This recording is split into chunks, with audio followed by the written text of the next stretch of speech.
Hello and welcome मीटी now स्वदेश पर आपका स्वागत है। मैं हूं मानसी दवे, मेरे साथ है अजय और प्रियंका। आप देख रहे हैं खरा सौदा। हफ्ते का आखिरी कारोबारी सत्र, फ्राइडे सेशन है, शुक्रवार है, जुम्मे की रात है और आज रमजान ईद से ठीक पहले चांद रात का भी मौका है और हर मौके को ईटी नाउ स्वदेश आपके साथ मनाता है तो कुछ स्पेशल्स वहां से भी होंगे। लेकिन फ्राइडे सेशन में अगर देखें, भारतीय बाजार के लिए सेंटिमेंट्स विदेशी बाजार से कमजोर आ रहे हैं, क्योंकि लगातार 3 सेशन से हम देख रहे हैं अमेरिकी बाजार में गिरावट है। इस वक्त इंडेक्स निफ्टी की तरफ से हल्की सी सही लेकिन संभलने की कोशिश। Good morning Priyanka. Good morning Ajay. Ajay, Friday session है और त्योहारी सीजन कह सकते हैं, कल इनफैक्ट है, इससे ठीक पहले आज क्या है खास बताइए। जी हाँ, आपने बहुत अच्छी तरीके से इंट्रोडक्शन किया आज शो का। ईद उल फित्र है 2023 का कल, उसके पहले थोड़ा सा फेस्टिव मूड आ चुका है। लेकिन ग्लोबल मार्केट्स में देखें तो मिक्स्ड है अभी तक डेटा। आज हुआ क्या, अगर आपने ध्यान दिया हो तो जापान का जो इन्फ्लेशन डेटा आया है वो थोड़ा स्टिकी आया है। और जो मैंने आपको पहले बताया था अपने व्यूअर्स को भी कि दो व्यूज़ हैं ग्लोबल में। एक तो ये कि इन्फ्लेशन पीक आउट हो चुका है, इकोनॉमिक डेटा कमज़ोर हो रहा है। दूसरा व्यू ये है कि इकोनॉमिक डेटा कमज़ोर हो रहा है बट उतना नहीं तेज़ी से कमज़ोर हो रहा है जितना फेड का हाथ रोक सके। और अभी भी कई जगहों पे दुनिया भर में सेंट्रल बैंक्स का ये मानना है कि इन्फ्लेशन स्टिकी है और जापान के डेटा में एग्जैक्टली यही कल दिखा। हालांकि न्यूजीलैंड का कल इन्फ्लेशन नीचे हो गया था। तो पॉइंट ये है कि जब तक एक सस्टेन्ड इन्फ्लेशन में गिरावट नहीं आती है, ये मानना कि ये रैली बहुत ड्यूरेबल है ग्लोबल मार्केट में, शायद थोड़ी जल्दबाजी होगी। एट द सेम टाइम 2-4 और डेटा पॉइंट्स, यूएस में ऑफकोर्स अर्निंग सीजन चल रहा है और किसी 1-2-4 अर्निंग्स के मूवमेंट से इंडेक्स में मूवमेंट हो जाता है। लेकिन लार्ज पॉइंट क्या है, इस बार जो अमेरिकन इन्वेस्टर एसोसिएशन है उन्होंने फिर वापस से एक सर्वे निकाला है और बहुत ज़्यादा क्राउडेड हैं लोग इस समय पेसिमिज्म की तरह। ये कॉन्ट्रा इंडिकेटर होता है, जब बहुत ज़्यादा पेसिमिज्म हो जाता है वहीं से रैली आती है। तो एक तो डेटा पॉइंट है कि लोग अभी भी ये सोच के बैठे हैं, लोग बिलीव नहीं कर रहे हैं कि ये रैली जो है रियल रैली है। लोगों को लगता है ये एक रिलीफ रैली है और पीटर आउट हो जाएगी। अगर आप इकोनॉमिक डेटा देखिए जो यूएस में आया है, कमज़ोर है, वो फ्यूल करेगा इस रैली को। तो मुझे लगता है कि हमें डेटा देख के ट्रेड करना चाहिए। और एक ग्लोबल बात बहुत अच्छी हुई है हमारे लिए जो, और वो है क्रूड। आपको याद होगा 1 महीने पहले ओपेक ने अचानक आके डिसरप्ट कर दिया था और बड़े बड़े लोग, हम फिशर आइकी जी को भी लेके आए थे कि साहब $100 की तैयारी कर लीजिए। कहाँ जाएगा? लेकिन यूएस अब एक उतना ही लार्ज प्लेयर ग्लोबली क्रूड में हो गया है जितना ओपेक और रशिया और कई और, क्योंकि उनके पास स्ट्रेटेजिक रिजर्व्स हैं और वही रिजर्व्स बढ़ गए। देखिए क्रूड $81 पे आ गया। तो पॉइंट ये है कि हमारे लिए अच्छी बात है, ग्लोबल डेटा मॉनिटरेबल बहुत सारे हैं बट कोई दिक्कत वाली बात नहीं है अभी ग्लोबल यूएस मार्केट्स में। ओके, ठीक है, चलिए ग्लोबल मार्केट से कोई दिक्कत वाली बात नहीं है। डोमेस्टिक मार्केट्स के ट्रिगर को भी डिस्कस करते हैं, लेकिन पहले एक बार 4 बड़े ट्रिगर्स पर नजर डालते हैं जो आपकी आज की स्ट्रैटेजी के लिए काफी क्रूशियल है। पहला पॉइंट तो यूएस मार्केट से है, तो वहां से आपको थोड़े से सिग्नल्स जो है वो वीक दिख रहे हैं। लेकिन एट द सेम टाइम हमारे यहाँ की अर्निंग्स कैसी है, एचसीएल टेक के नंबर्स, हालांकि एक्सपेक्टेशन जो थी वो थोड़ी सी म्यूटेड थी और उसी तरह के आए हैं, लेकिन कमेंट्री अच्छी आई है एचसीएल टेक की। तो क्या मैस्टेक में तो कल एक बड़ी मूव देखने को मिली post the numbers, HCL tech में क्या ट्रेड होगा आगे डिस्कस करते हैं। इसके अलावा जो दूसरे नंबर्स आए, आईटी का ये एक और कंपनी साइंट, वहां नंबर अच्छे आए, आईसीआईसीआई प्रूडेंशियल के नंबर्स अच्छे आए। तो जहां जहां अर्निंग्स अच्छी आ रही है वहां क्या ट्रेड फर्दर फॉलो ट्रेड भी बनता है, इसे आगे फर्दर डिस्कस करेंगे। और बड़ा एक ट्रिगर रिलायंस के नंबर्स कैसे आएंगे, इसकी एक्सपेक्टेशन भी आपको आज बताएंगे। मार्केट हाउस के बाद ये नंबर्स आने हैं। ये सारे ट्रिगर्स रहेंगे जो इन्हें आपको फोकस करना है। लेकिन अगर हम इंडियन मार्केट्स की बात करें तो एक्चुअली ये जो 200 डीएमए के पास लगातार अजय जो एक बाजार घूम रहा है ना, 17,600 को तो प्रोटेक्ट करके चल रहा है। कल भी आपने देखा कि लगभग एक रेंज में था, एटलीस्ट वीक नहीं हुआ था। We should read it like that also. और वो एक्सपायरी थी, एक्सपायरी मूव्स को भी आप कंसीडर कर सकते हैं। लेकिन अभी जब एक नया हफ्ता शुरू हो जाएगा वीकली एक्सपायरी का, और ये लास्ट वीक भी होगा इस मंथ की एक्सपायरी का। देखिए अगर आप 1 महीने का चार्ट देखिए निफ्टी का तो आपको नजर आएगा, डायरेक्टर साहब दिखाइए कि 4 बार हम 200 डे मूविंग एवरेज के ऊपर सपोर्ट ले रहे हैं। ये देखिए 1, 2, 3, 4 200 डे मूविंग एवरेज पे बार बार सपोर्ट लेना एक्चुअली बहुत अच्छी बात है। तो ये कांटे की लड़ाई हो चुकी है बुल्स और बेयर में कि क्या हम लेके जाएंगे नीचे को की तरफ वापस मार्केट को, या यहाँ पे बेस बना के एक तरह से सपोर्ट लेके हम आगे बढ़ेंगे। तो अभी बहुत जल्दी होगा कहना इसमें क्या रोल प्ले करेगा। अगर आप डोमेस्टिक मार्केट के ट्रिगर्स को देखें, एक तो आज बेयर्स की साइड पे, बुल्स की साइड पे एक अच्छी पॉइंट है। क्या? क्योंकि क्रूड ऑयल गिर गया वापस $80 के, तो उनको मदद मिलेगी। 2 स्टॉक्स के ऊपर आप बहुत ज्यादा ध्यान दें। वो है रिलायंस इंडस्ट्रीज। और क्योंकि रिजल्ट्स के पहले स्टॉक फ्लैट है, बहुत ज़्यादा नहीं, कल ऑफ लोज बंद हुआ, लेकिन एक्सपेक्टेशन बहुत लो है। और जब एक्सपेक्टेशन बहुत लो होती है, म्यूटेड, सॉफ्ट, अगर थोड़ी सी भी आउट परफॉर्मेंस आ जाए तो स्टॉक भाग सकता है और उससे निफ्टी को मदद मिलेगी। रिलायंस इंडस्ट्रीज को लेके आए डायरेक्टर साहब, अगर इंट्राडे कल का दिखा सकें आप।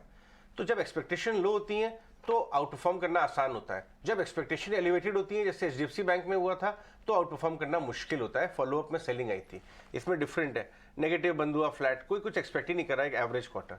अब आप लेके आइए आईसीआईसीआई बैंक। आईसीआईसीआई बैंक में मॉडरेट एक्सपेक्टेशन है कि अच्छा रिजल्ट होना चाहिए साहब, इसलिए अगर आप देखें कल ऑफ लोज पहले ही हरे निशान में एचडीएफसी बैंक निफ्टी को लेके भी चला गया था।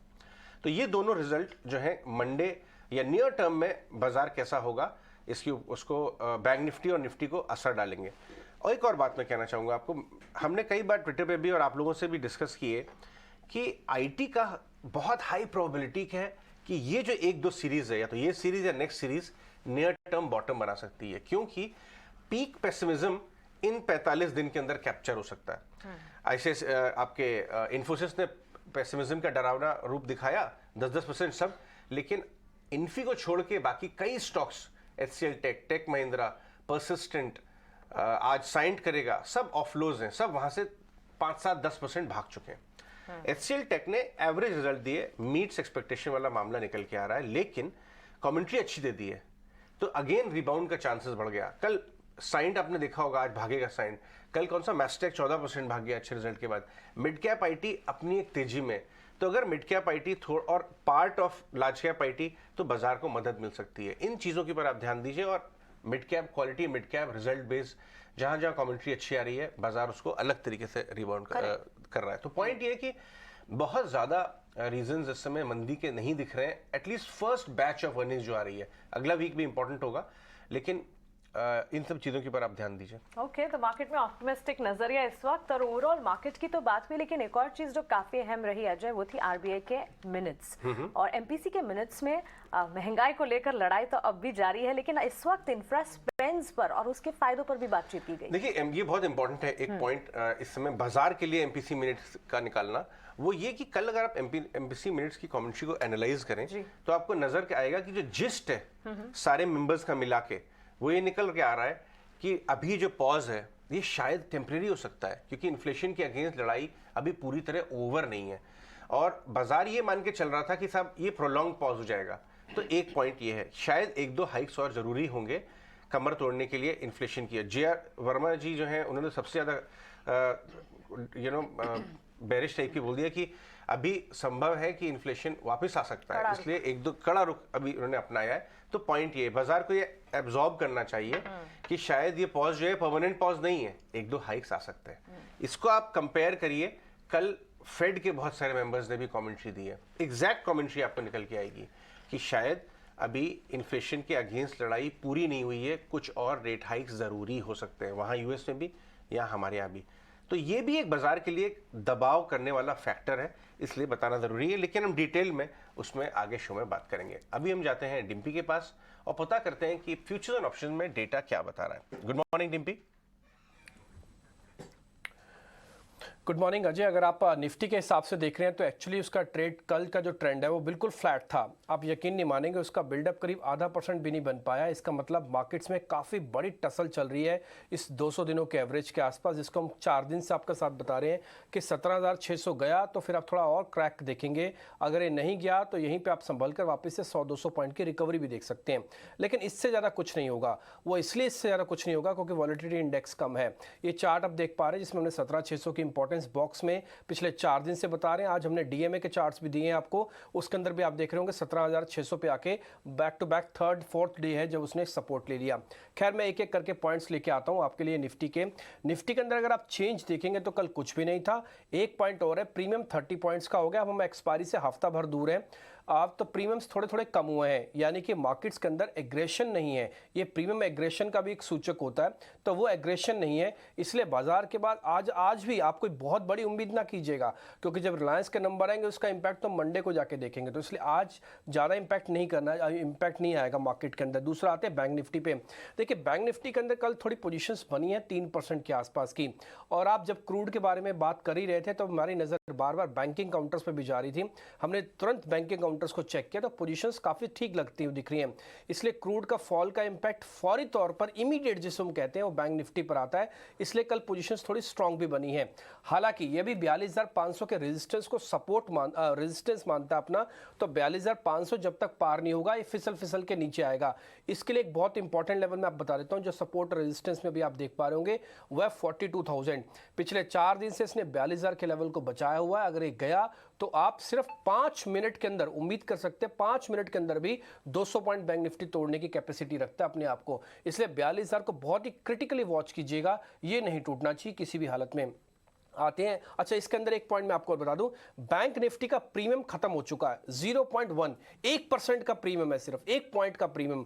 इसका मतलब यह है कि मार्केट के अंदर अभी जो फ्यूचरिस्टिक सोच होती है वो थोड़ी खत्म है, और बाजार के अंदर जैसा हो रहा है सिर्फ रोज इंट्राडे ट्रेड करके लोग निकल रहे हैं बाहर, कोई लंबी पोजीशंस नहीं ले रहा। ये इसका भी एक सूचक, इसका मापक होता है।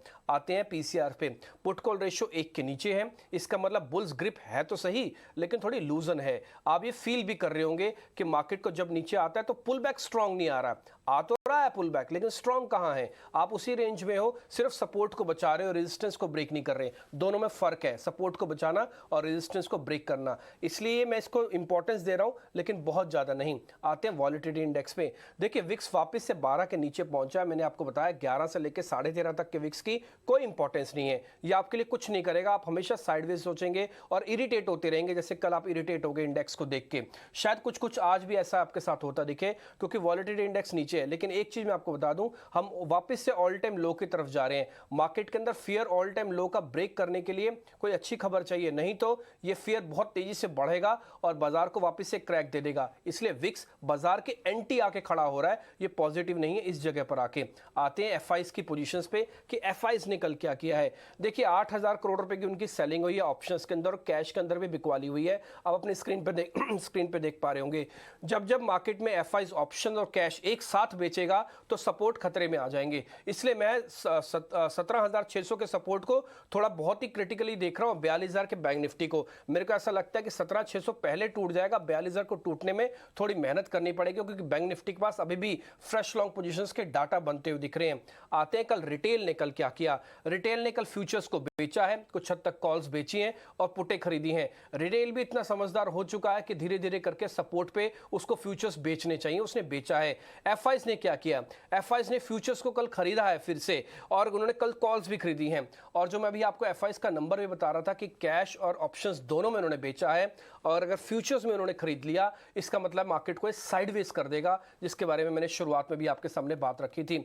ऑप्शंस का डाटा मैं बताता हूं, 17,800 के आसपास की जो पुट है, हमने पुट इसलिए चेक करते हैं ताकि पुट ज्यादा बड़ा रोल प्ले करते हैं बजाय कॉल के। पुट अगर देखेंगे वहां पे शॉर्ट कवरिंग आ रही है, back to back second day third day है जब शॉर्ट कवरिंग हो रही है, इसलिए आपके लिए 17,800 पार करना उतना आसान नहीं है। जो वहां पे बैठे हुए थे जिन्होंने कॉल पुट शॉर्ट करके सोचा था कि बाजार तेज हो जाएगा, ऐसा हो नहीं रहा। आते हैं बैंक निफ्टी की कॉल्स पे।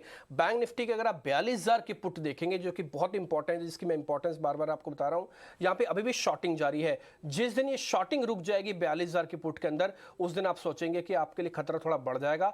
टिल जब तक ताज़ा बिकवाली हो रही है इस 42,000 की पुट के अंदर, डरने घबराने की बात नहीं है। आ जाते हैं एफआईज की और रिटेल की लॉन्ग पोजीशंस मार्केट के अंदर कितनी है।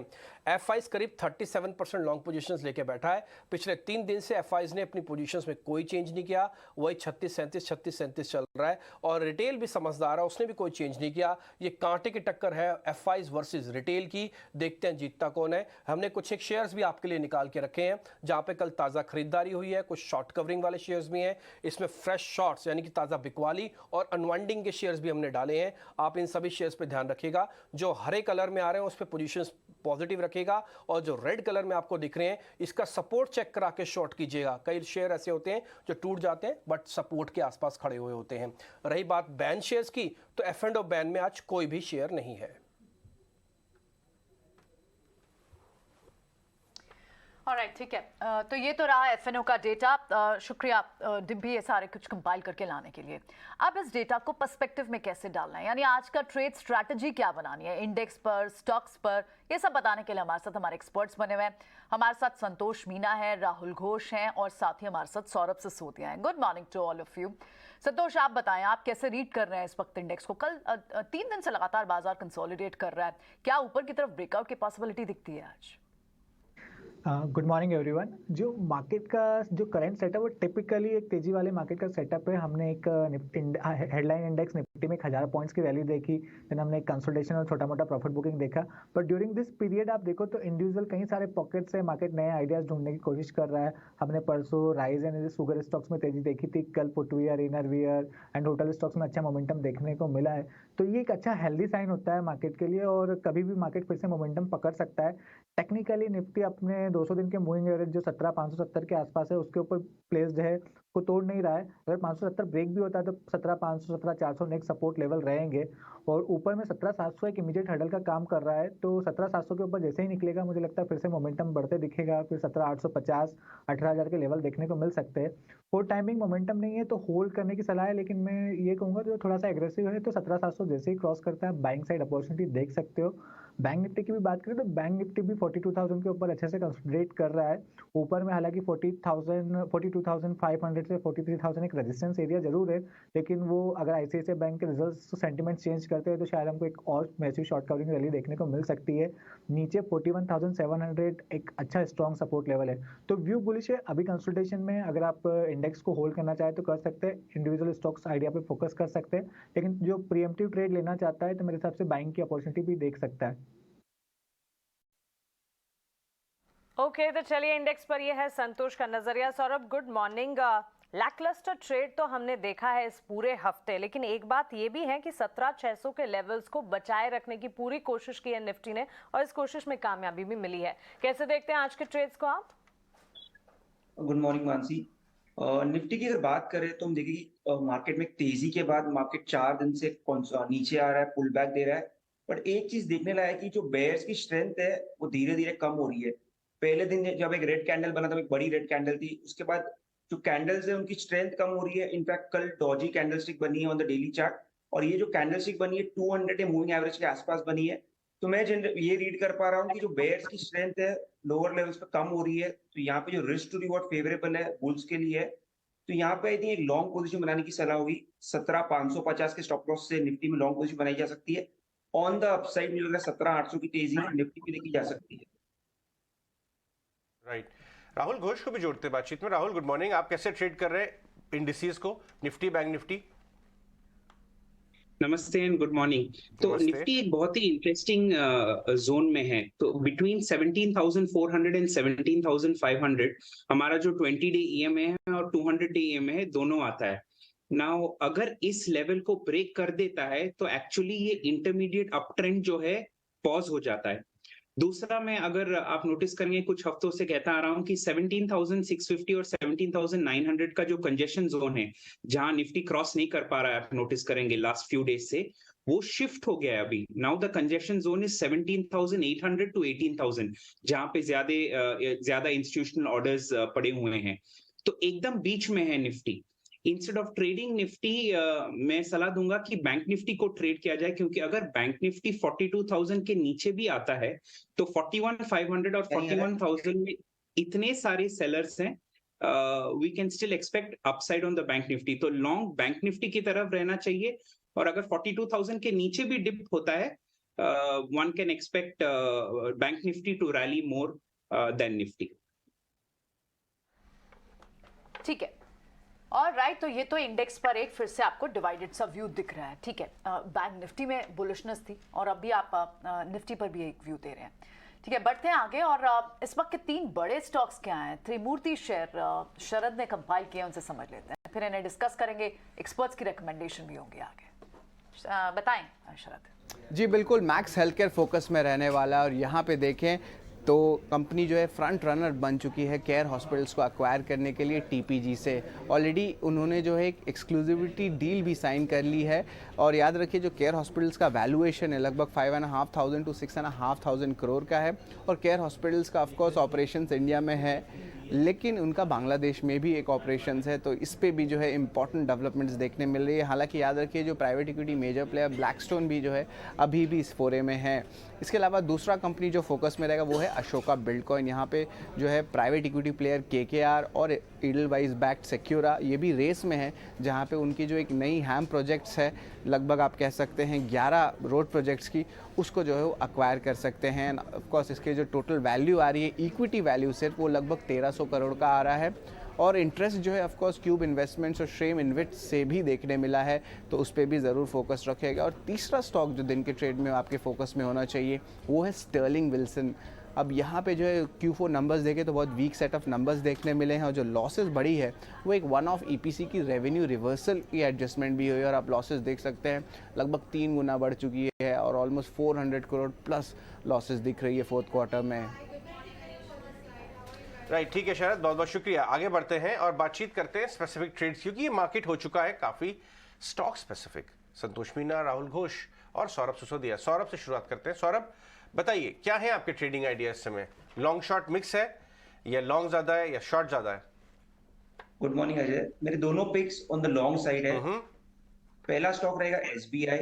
SBI की अगर बात करें तो स्टॉक ने जो हम देखें तो 500 के आसपास एक डबल बॉटम बनाने के बाद स्टॉक में एक अच्छा मोमेंटम देखने मिला ऑन द अपसाइड।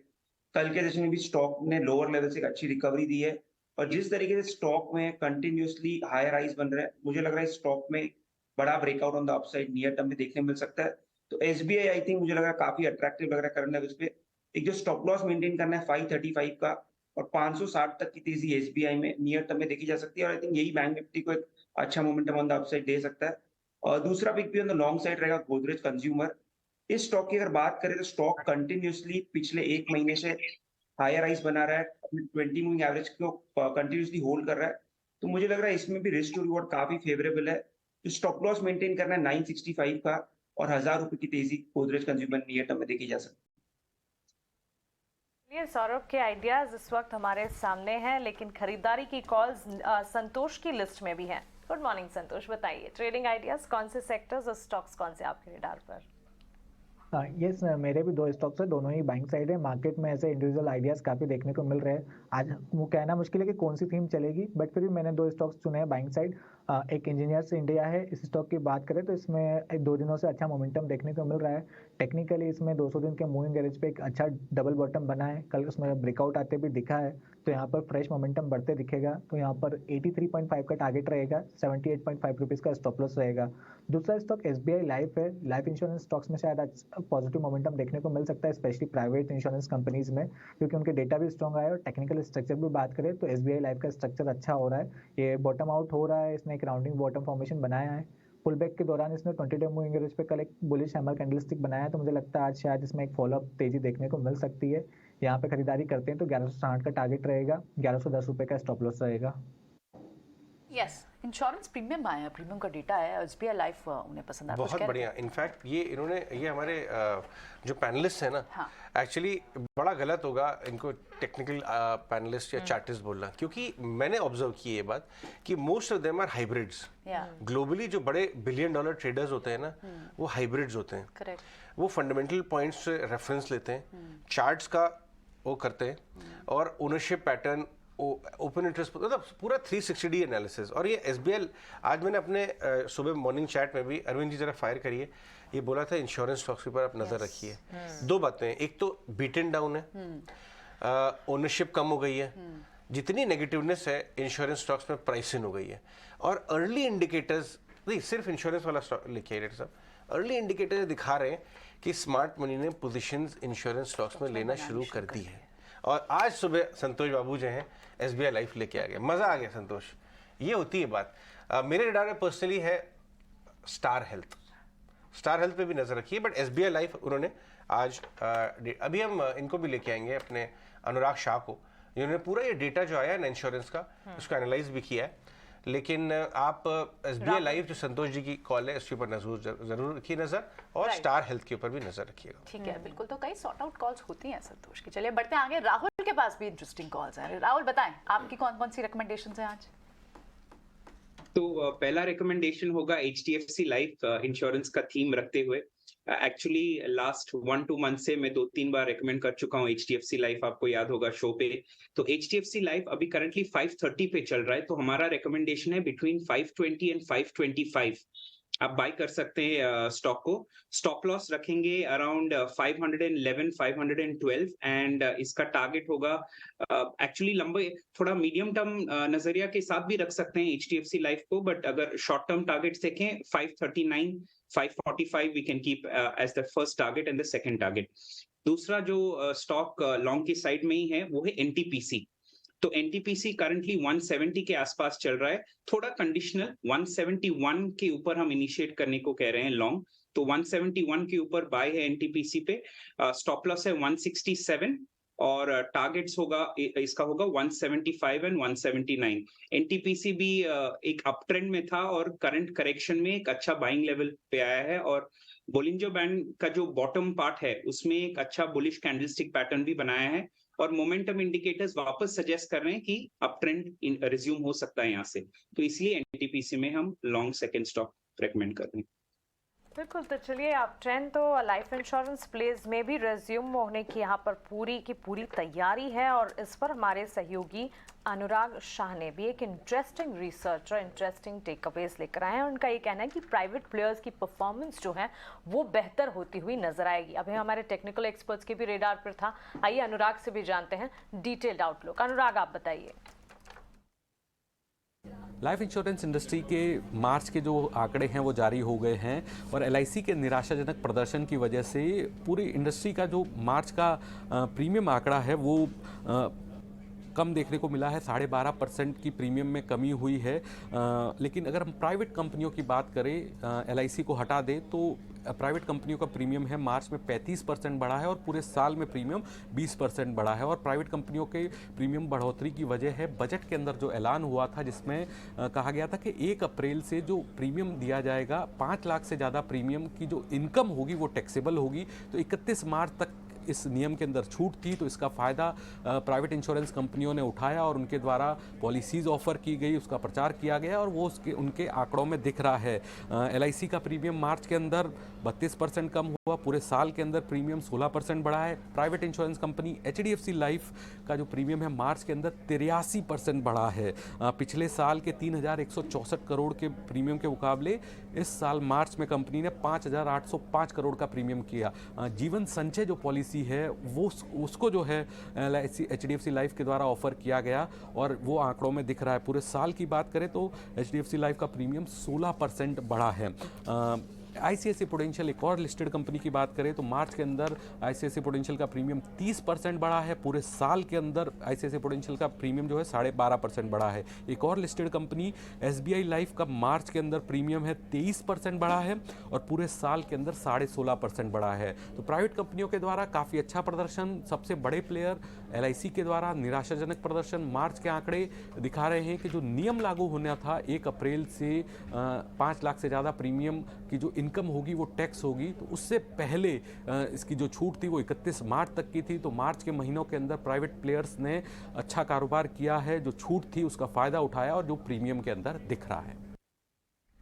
ऑलराइट, ठीक है। चलिए, तो ये तो आपका रहा इंश्योरेंस का डेटा।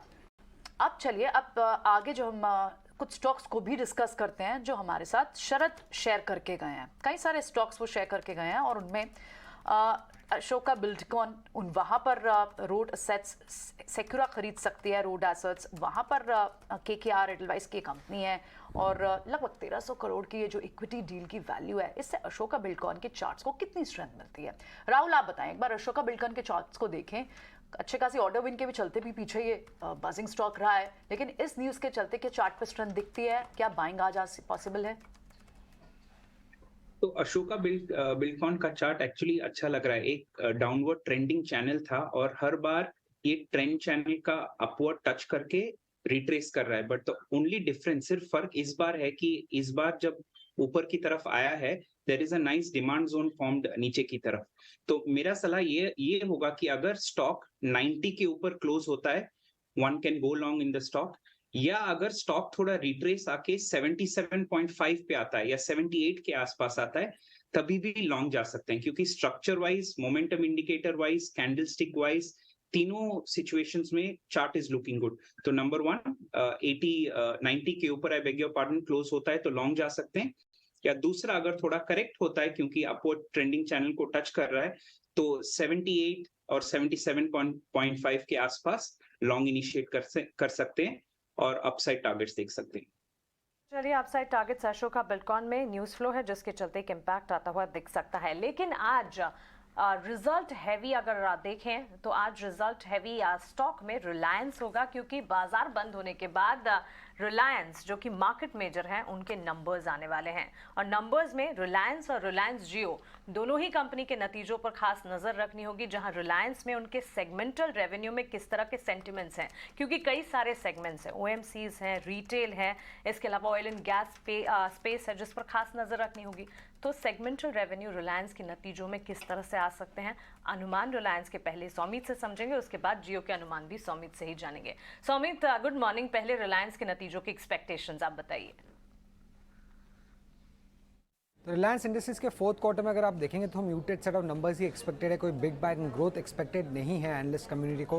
रेवेन्यू फ्रंट पे अगर आप देखेंगे तो करीब 2% का ग्रोथ एक्सपेक्टेड है, एबिटा करीब 4.5% से बढ़ सकता है ऑन सिक्वेंशियल बेसिस, मार्जिन जो है 16.6% के आसपास आ सकता है, और जो नेट प्रॉफिट का नंबर होगा वो करीब 6% हायर हो सकता है पिछले क्वार्टर से। अब अगर हम सेगमेंट वाइज देखें तो O2C सेगमेंट जो है वही सेगमेंट ग्रोथ लीड करने वाला है, क्योंकि उसी सेगमेंट में सबसे हाईएस्ट एबिटा ग्रोथ एक्सपेक्टेड है, करीब 9% का ऑन सिक्वेंशियल बेसिस, क्योंकि फोर्थ क्वार्टर में अगर आप देखेंगे तो रिफाइनिंग मार्जिन्स स्टेडी थे और पेट्रोकेमिकल मार्जिन्स भी इंप्रूव हुए थे। अब पेट्रोकेमिकल मार्जिन्स इसलिए भी इंप्रूव हुए थे क्योंकि जो एनर्जी कॉस्ट था फोर्थ क्वार्टर में वो थोड़ा लोअर साइड पे था।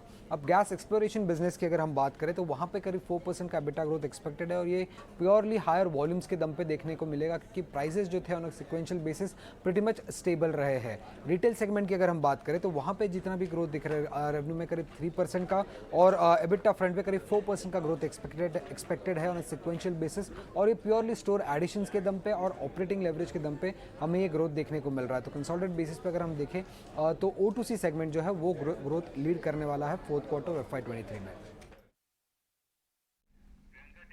ओके, ऑलराइट, तो ये तो बात हुई, लेकिन रिलायंस जियो इनके नंबर्स कैसे आने चाहिए, क्योंकि थोड़ा सा स्प्लिट व्यू भी रखना जरूरी है। OTC कारोबार, रिटेल कारोबार वो बड़े हैं, लेकिन नंबर्स, जियो के नंबर्स को भी बाजार बहुत क्लोजली वॉच करना चाहता है।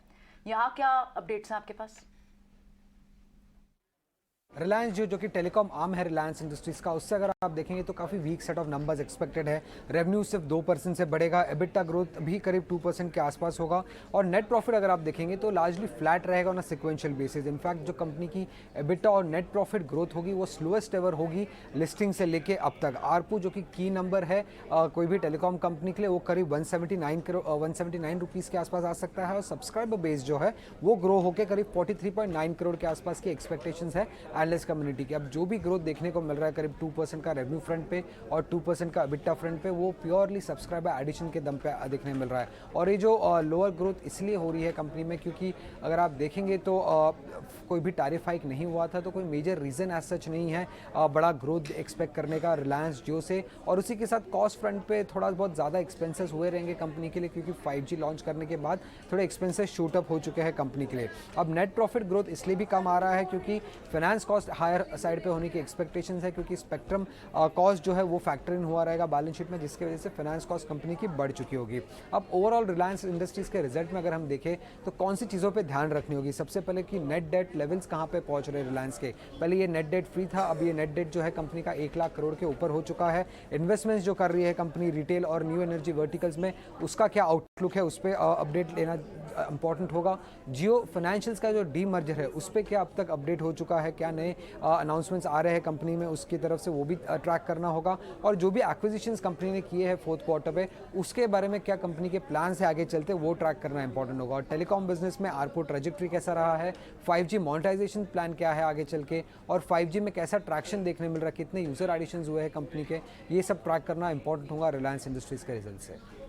बिल्कुल सौमीत, बहुत शुक्रिया आपका विस्तार से रिलायंस और रिलायंस जियो के अनुमान हमारे सामने रखने के लिए। तो क्लियरली 5G लॉन्च के बाद और साथ ही कॉस्ट में बढ़ोतरी के एक इम्पैक्ट है जो कि जियो के नतीजों पर नजर आएंगे, लेकिन ऑल इन ऑल आप क्लोजली ट्रैक करते हैं अजय रिलायंस और रिलायंस जियो के नंबर्स में और स्टॉक मूवमेंट में किस तरह का लेखा जोखा देख रहे हैं? देखिए ये है कि रिलायंस जो है ना, अब लास्ट कुछ क्वार्टर से रिजल्ट रेट नहीं रह गया है, क्योंकि बहुत एवरेज काइंड ऑफ रिजल्ट्स आते हैं और मूवमेंट आता नहीं है।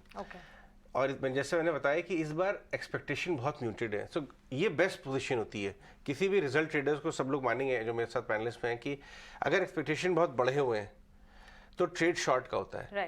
अगर मिस नहीं कर पाया तो शॉर्टिंग हो जाएगी, स्टॉक दबाव में आ जाएगा। जैसे आपका HDFC बैंक में हुआ कि रिजल्ट जस्ट इन लाइन थे और बहुत एलिवेटेड थे, तो ब्लॉकबस्टर नहीं थे।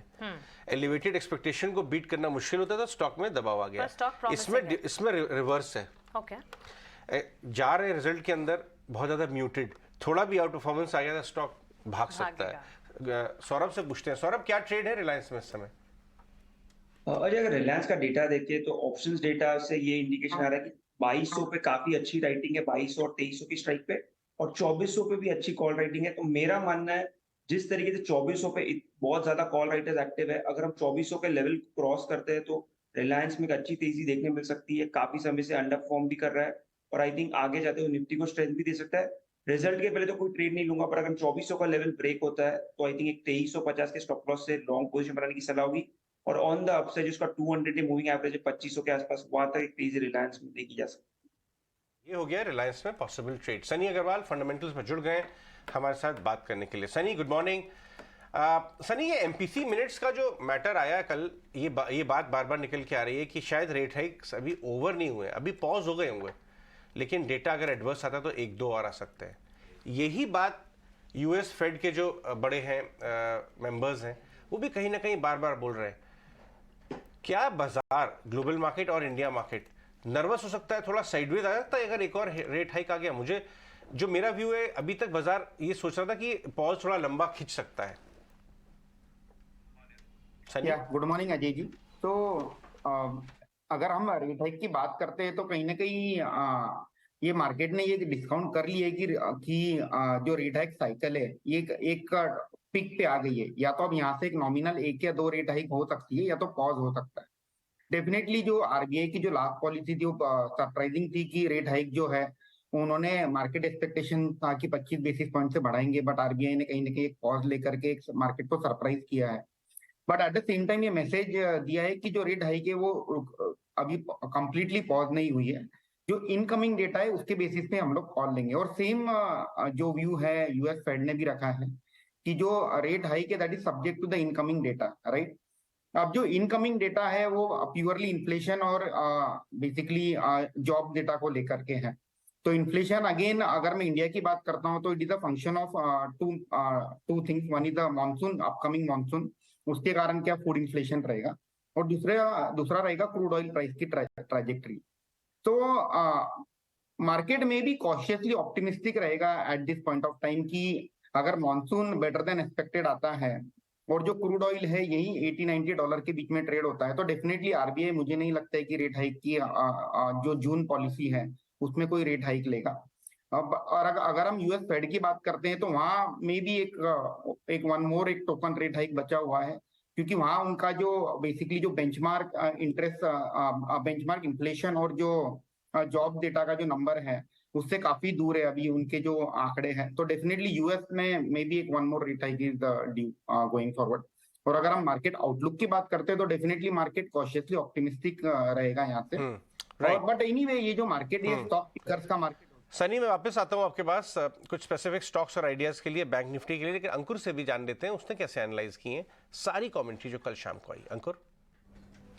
जी हाँ, रिजर्व बैंक ऑफ इंडिया के मॉनेटरी पॉलिसी कमेटी के मिनट्स जारी हो चुके हैं और यहाँ पर जो महत्वपूर्ण बातों की बात करें तो यहाँ पर जो RBI गवर्नर शक्तिकांता दास ने साफ किया है कि जो इन्फ्लेशन के अगेंस्ट वॉर है वो चलता रहेगा और ये जो पॉज है इसको सिर्फ एक टैक्टिकल पॉज की तरह देखना चाहिए, ऐसे ये पाइवट नहीं है। मतलब ये है कि इस बार अगर आरबीआई ने रेट नहीं बढ़ाए हैं, ऐसी उम्मीद लगाने चाहिए कि आगे की जो पॉलिसीज हैं वहां पर रेट नहीं बढ़ाए जाएंगे। अभी हम बाकी जो मेंबर्स की बात करें तो यहां पर जयंत आर वर्मा जो कि मुखर विरोधी रहे हैं, जितने भी एमपीसी पॉलिसी मेंबर्स रहे हैं उनके खिलाफ, इस बार भी उनके थोड़े से तीखे कमेंट्स हैं और उन्होंने यहां पे मेंशन किया है कि जो टर्मिनल पॉलिसी रेट है, यानी कि वो पॉलिसी रेट जहां से रिजर्व बैंक ऑफ इंडिया आगे कोई भी रेट नहीं बढ़ाएगा, वहां पर थोड़ा सा विजिलेंट रहने की जरूरत है, जो कि अभी 6.5% तक पहुंच चुका है। और थोड़ी सी उन्होंने यहां पे चुटकी ली है जो withdrawal of accommodation of stance है, जो आरबीआई की परिभाषा है स्टांस की, वहां पर उन्होंने मिनट्स में मेंशन किया है कि मुझे तो समझ में नहीं आ रही कि आखिर ये डेफिनेशन क्या है, शायद बाकी जगह लोगों को समझ में आ रही होगी। आपको हम बता दें, जयंत आर वर्मा ने बार बार मेंशन किया है कि आरबीआई को जो स्टांस है उससे वो सहमत नहीं है और यहां पर रिजर्व बैंक ऑफ इंडिया यानी कि जो मॉनेटरी पॉलिसी कमेटी है वहां पर उनको स्टांस चेंज कर देना चाहिए था। इसके अलावा बाकी मेंबर्स की अगर बात करें तो यहां पर इस बार सर्वसम्मति से फैसला हुआ था कि जो पॉलिसी रेट है उसमें कोई बढ़ोतरी नहीं हो, लेकिन आशिमा गोयल ने यहां पर एक्सप्लेन किया है ये बोलते हुए कि इसके अलावा अगर रियल इंटरेस्ट रेट्स में बढ़ोतरी होती है। आपका शुक्रिया हमारे साथ ये मिनट्स के सारे टेक अवेज शेयर करने के लिए। तो आरबीआई एमपीसी की बैठक के मिनट्स है और मिनट्स के बाद सारी डिटेल्स आपके लिए। लेकिन चलिए अब आगे बढ़ते हैं, ब्रोकरेजेस के रेडार पर क्या है खास ये भी जानते हैं। और ध्यान रखिए, अब बिग बोल्ड ब्रोकरेज एक नया सेगमेंट भी हम आपके लिए लेकर आते हैं हर रोज, जहां पर एक दमदार ब्रोकरेज जो आपके लिए जानना जरूरी है वो आपके सामने रखते हैं। कल कॉनकॉर की बात कही थी और कॉनकॉर का प्रदर्शन दिन भर फिर आपने देखा था। आइए ब्रोकरेजेस पहले वामाक्षी से समझते हैं। वामाक्षी बताइए। जी बिल्कुल, शुरुआत करते हैं हम नायका के साथ। मॉर्गन स्टैनली का कहना है कि फैशन बिजनेस में वीकनेस नज़र आ रही है। इनफैक्ट फैशन बिजनेस ब्रेक जो जिसका ईबिटा लेवल ब्रेक इवन होने वाला था FY25 में, अभी उसको एक साल से पुश करके FY26 का एस्टिमेट है। इनफैक्ट उन्होंने इसी के चलते अपने रेवेन्यू और अर्निंग्स एस्टिमेट को भी घटाया है, ईबिटा फोकास्ट को भी घटाया है और इसी के चलते मॉर्गन स्टैनली ने अपनी ओवरवेट की राय ज़रूर बरकरार रखी है। मगर नायका के लिए टारगेट प्राइस उन्होंने 206 से घटाकर 188 प्रति शेयर पर कर दिया है। फुटवेयर स्टॉक्स भी हमारे रेडार पर रहेंगे। नोवामा की तरफ से रिपोर्ट आ रही है और मेट्रो ब्रांड्स और बाटा को पर इन्होंने कवरेज शुरू की है। मेट्रो ब्रांड्स पर खरीदारी की राय के साथ उन्होंने कवरेज शुरू की है और टारगेट प्राइस दिया है 978 प्रति शेयर का। असॉर्टमेंट और एफिशिएंसी के चलते मेट्रो ब्रांड्स में उन्हें काफ़ी मजबूत स्टोर इकोनॉमिक्स नज़र आ रहे हैं और इनफैक्ट ग्रोथ के लिए रनवे भी काफ़ी अच्छा नज़र आ रहा है मेट्रो ब्रांड्स के लिए। बाटा पर हालांकि उन्होंने कवरेज शुरू की है होल्ड की रेटिंग के साथ, टारगेट प्राइस दिया है 1548 प्रति शेयर का और इनका कहना है कि ब्रांड परसेप्शन बाटा के लिए ज़रूर सुधरा है मगर अभी भी वो एस्पिरेशनल से दूर है। इसके अलावा HCL टेक के कल नंबर्स आए थे और इसी के चलते ये स्टॉक भी फोकस में है। मॉर्गन स्टैनली और JP मॉर्गन ने दोनों ही ब्रोकरेज हाउसेस ने अपने रेटिंग्स दिए हैं और इनफैक्ट उन्होंने अपने टारगेट प्राइस को घटाया है। मॉर्गन स्टैनली ने अपनी ओवरवेट की राय को बरकरार रखा है, टारगेट प्राइस को घटाया है 1200 से 1160 पर। JP मॉर्गन ने अंडरवेट की राय को बरकरार रखा है और इन्होंने भी अपने टारगेट प्राइस को 920 से घटाकर 880 कर दिया है। लार्जली ब्रोकरेजेस का कहना है कि रेवेन्यू ग्रोथ और मार्जिन्स Q4 में अनुमान से काफ़ी कमज़ोर आए हैं। टेलीकॉम, हाईटेक और मैन्युफैक्चरिंग में वीकनेस नज़र आई है। इसके अलावा हम आखिर में फोकस करेंगे ICICI प्रूडेंशियल पर। JP मॉर्गन, गोल्डमैन सैक्स और मॉर्गन स्टैनली की तरफ से रिपोर्ट आ रही है। JP मॉर्गन और गोल्डमैन सैक्स ने न्यूट्रल की राय बरकरार रखी है और इनफैक्ट दोनों ही ब्रोकरेजेस ने अपना टारगेट प्राइस बढ़ाया है। मॉर्गन स्टैनली हालांकि ओवरवेट की राय उनकी तरफ से आ रही है और उनका टारगेट प्राइस है 600 प्रति शेयर का। ब्रोकरेजेस का कहना है कि चौथे तिमाही के नतीजे काफ़ी मजबूत रहे हैं, अनुमान से मजबूत रहे हैं इनफैक्ट ICICI प्रूडेंशियल के लिए और इसका मुख्य कारण है हाई वैल्यू ट्रांजैक्शंस। इसके अलावा उनका कहना है कि ये चैनल मोमेंटम अगर जारी रहता है और सस्टेन करता है तो स्टॉक में री रेटिंग भी आ सकती है और अब फोकस APE ग्रोथ पर रहेगा। तो लार्जली ये थे सारे इंपॉर्टेंट ब्रोकरेजेस जो आपके रेडार पर होने चाहिए। Thanks for that Vamakshi. चलिए आगे बढ़ते हैं। सनी, कल हमने देखा कि खास तौर पे मिड कैप IT की स्टॉक परफॉर्मेंस और मिड कैप IT की result performance large cap IT से एकदम अलग चल रही है। आज साइंट के हैं, साइंट रिएक्ट कर सकता है, रिएक्ट करेगा ट्रेड में। मैस्टेक, परसिस्टेंट, कहीं ना कहीं इवन KPIT रिबाउंड कर गया बहुत बड़े कट के बाद और ग्रोथ जो है यहाँ पे उतना बड़ा इशू नहीं नज़र आ रहा है जितना बड़ा शायद लार्ज कैप IT कंपनीज में नज़र आ रहा है। अगर वैल्यूएशंस की बात करें तो आप मिड कैप IT में आपके चुनिंदा पिक्स कौन सी होंगी, क्योंकि घट तो सभी गए टॉप से लार्ज कैप आईटी के साथ साथ आप लेके आइए डायरेक्टर साहब, साइंट लेके आइए, केपीआईटी लेके आइए, परसिस्टेंट लेके आइए, सब 1 साल चलाइएगा, सबके टॉप से घटे हुए हैं सब। तो आप कौन से में इस समय बेट करना चाहेंगे सनी? या तो अजय जी आपने बहुत सही कहा कि जो मिड कैप आईटी की जो परफॉर्मेंस है डेफिनेटली बहुत लार्ज कैप आईटी से हटके चल रही है, और ये कहीं ना कहीं एक मार्केट को out performing, I mean overall industry को आउट परफॉर्मिंग नंबर्स कहीं ना कहीं दिख रहे हैं। तो जो हमारी टॉपिक रहेगी इसमें डेफिनेटली एक केपीआईटी रहेगी, साइंट रहेगी। बेसिकली इसमें जो ग्रोथ ड्राइवर है, जैसे केपीआईटी में हमने देखा कि इंजीनियरिंग और ऑटोमोबाइल जो सेक्टर है that is driving the growth. Same चीज हमने साइंट में भी वही नोटिस किया कि जो न्यू ग्रोथ सेक्टर है या इंजीनियरिंग सेक्टर है उनके वहां कहीं ना कहीं आईटी स्पेंड कट का कोई इशारा नहीं दिख रहा है, और ये जो ऑर्डर पाइपलाइन है वो भी काफी स्ट्रांग है, ऑर्डर बुक काफी स्ट्रांग है ये मिड कैप आईटी कंपनीज की। तो मेरे टॉपिक मिड कैप में केपीआईटी साइंट रहेगा। परसिस्टेंट हालांकि लास्ट क्वार्टर में पोस्ट रिजल्ट बहुत स्पीड से ऊपर चला गया था, अगर आपको याद होगा 3900 के आसपास चल रहा था, रिजल्ट आने के तुरंत 1 या 2 दिन में 45-4600 हो गया था, और वो कहीं ना कहीं अब वहां स्टेबिलाईज हुआ है स्टॉक। तो परसिस्टेंट डेफिनेटली एक बाय ऑन डीप रहेगा, इट्स पोर्टफोलियो में ऐड करने के। ये तो बाय ऑन डिप है, यहाँ नंबर्स अच्छे आए, लेकिन एक स्टॉक स्टर्लिंग एंड विल्सन जहाँ वीक नंबर्स आए, हालांकि ऑर्डर बुक के लिहाज से तो कोई बड़ी डिसअपॉइंटमेंट नहीं थी, लेकिन एक one of EPC revenue reversal जरूर देखने को मिला है। तो क्या स्टॉक पर आज प्रेशर बन सकता है? आप बताएं सौरभ, स्टर्लिंग विल्सन के चार्ट्स को एक बार चेक करके बताएं। स्टॉक की अगर बात करें तो स्टर्लिंग विल्सन में कंटिन्यूसली काफी समय से साइडवेज मोमेंटम देखने मिला है, और मुझे लग रहा है यहाँ पे स्टॉक में जो सपोर्ट बन रहा है 290 के आसपास एक अच्छा सपोर्ट जोन है, तो 290 के stop loss I think long position बनाने की सलाह होगी। ऑन द अपसाइड मुझे लग रहा है 330 तक की तेजी स्टॉक में नियर टर्म में देखी जा सकती है। ओके, स्टर्लिंग एंड विल्सन पर इस वक्त आपको ये राय, हालांकि यहाँ पर जो न्यूज़ फ्लोस है वो नेगेटिव इस वक्त नजर आ रहे हैं, लेकिन आईसीआईसीआई बैंक ऑन वीकेंड शनिवार को आईसीआईसीआई बैंक के नतीजे आने वाले हैं, और बैंक्स के नतीजों के अनुमान की अगर बात करें, और सनी आपसे होगा सवाल, क्योंकि एचडीएफसी बैंक के पॉजिटिव नंबर्स के बाद, in line of course numbers के बाद, बैंक्स फाइनेंशियल्स के सेंटिमेंट्स तो सुधरे हैं या कह सकते हैं कि स्टेबल जरूर रहे हैं। अब आईसीआईसीआई बैंक में लोन ग्रोथ जो है हेल्दी नजर आई है, मार्जिन एक्सपेंशन जो है वो भी एंटिसिपेटेड है, और साथ ही डिपॉजिट्स को खास तौर से मॉनिटर करना होगा, जो कि सारे बैंक्स देख रहे हैं। बैंक्स फाइनेंशियल्स पर कहां नजर रखते हैं आप, और किस तरह से हैवीवेट्स, पीएसयू और प्राइवेट बैंक को आप डाइवर्सिफाई करते हैं? या तो डेफिनेटली एक आईसीआईसीआई बैंक के जो रिजल्ट रहेंगे वो पूरे इंडस्ट्री को आउट परफॉर्म करेंगे। हम देखेंगे कि अगर द प्राइवेट, जितने भी प्राइवेट प्लेयर है, एचडीएफसी, एक्सिस, आईसीआईसीआई जो बड़े प्लेयर है, उनमें आईसीआईसीआई बैंक के नंबर ये क्वार्टर में सबसे बेहतरीन नंबर होंगे।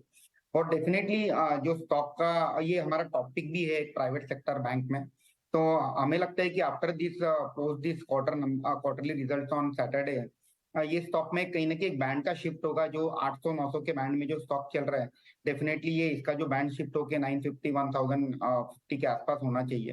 तो एक आईसीआईसीआई बैंक डेफिनेटली हमारा टॉपिक रहेगा। सेकंड है एचडीएफसी बैंक, थर्ड है एक्सिस बैंक, और अगर आप छोटे मझोले बैंक में अगर आप बेट लगाना चाहते हो तो डेफिनेटली हमारा टॉपिक वहाँ रहेगा फेडरल बैंक।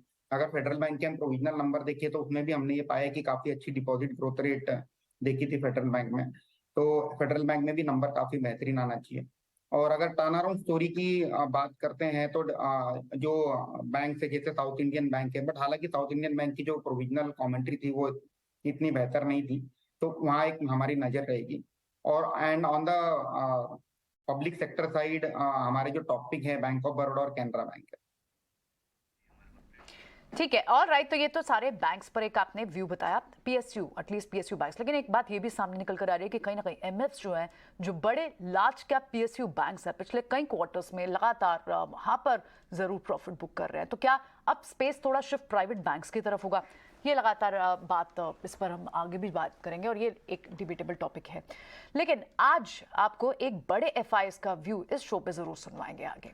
हम एफआईएस की लगातार बात करते हैं कि उनकी कितनी बाइंग और सेलिंग देखने को मिल रही है। अजय ने एक बहुत ही खास इंटरेक्शन की एक बड़े एफआई के साथ, कृष्ण मेमानी के साथ, उन्होंने कई सारे इंटरेस्टिंग व्यूज दिए। इंडिया की ग्रोथ स्टोरी उन्हें कैसी दिखती है, इन्फ्लेशन पर क्या आगे रुख दिखता है, और फेड का हाथ कहां तक इंडिया को इंपैक्ट करता है, ये सारी बातें आगे कैप्चर करेंगे। एक छोटा सा टीज आपको दिखवाते हैं। ये ग्लोबल मार्केट्स की सबसे बड़ी प्रॉब्लम थी महंगाई बहुत बड़ी कोविड के कारण, वो उसमें तरक्की हो रही है, लेकिन अभी भी बहुत टाइम लगेगा सब कुछ ठीक होने में। यहाँ पे यूनाइटेड स्टेट्स में the federal reserve interest rate बढ़ा रहे हैं, वो कुछ दिन और बढ़ाते रहेंगे, एंड जब तक उनकी इंटरेस्ट रेट बढ़ाने की पॉलिसी चेंज नहीं होती, अब हम ये नहीं कह सकते कि भाई जो प्रॉब्लम थी वो पूरी सॉल्व हो गई।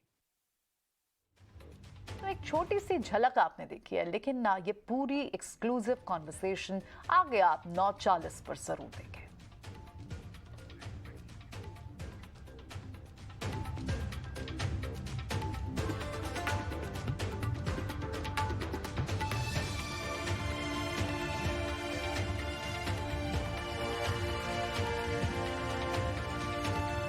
कुछ और स्टॉक्स के बारे में बातचीत कर रहे हैं। जुबिलेंट फूडवर्क्स लेके आई है, त्योहारी माहौल है, खाने पीने का टाइम आ रहा है। आए दिन हम 3-4 दिन से देख रहे हैं कि सारे गेस्ट हमारे यहाँ के जो QSR टाइप के स्टॉक्स हैं उनके ऊपर बात कर रहे हैं, लेकिन जुबिलेंट फूड को इग्नोर किया जा रहा है। प्रियंका ने कुछ दिन पहले आपको एक रिपोर्ट ऑलरेडी फाइल की थी कि साहब पिज़्ज़ा में बड़ी कॉम्पिटिशन हो रही है, लेकिन वहीं एक अपॉर्चुनिटी बन सकती है। एक साल ग्राफ लेके आई डायरेक्टर साहब, जुबिलेंट फूडवर्क्स में काफ़ी कॉम्पिटिशन के चलते और चीज़ों के चलते करेक्शन आया है और कुछ इंस्टीट्यूशन ने भी प्रॉफिट बुक किया था। ये देखिए 25% एक साल में स्टॉक नेगेटिव है। 650 वाला आपको 440 के आसपास मिल रहा है। लेकिन आज एक ग्लोबल ब्रोकरेज ने इस पर ये बात कही है कि साहब करेक्शन थोड़ा अनवारंटेड है, मीन रिवर्जन हो सकता है इसके अंदर स्टॉक में, और ये अट्रैक्टिव जोन में आ गया है। संतोष, जरा जुबिलेंट फूडवर्क्स के आप खाने पीने के शौकीन हैं, ज़रा बताइए क्या इसमें स्लाइस मारने का टाइम आ गया है?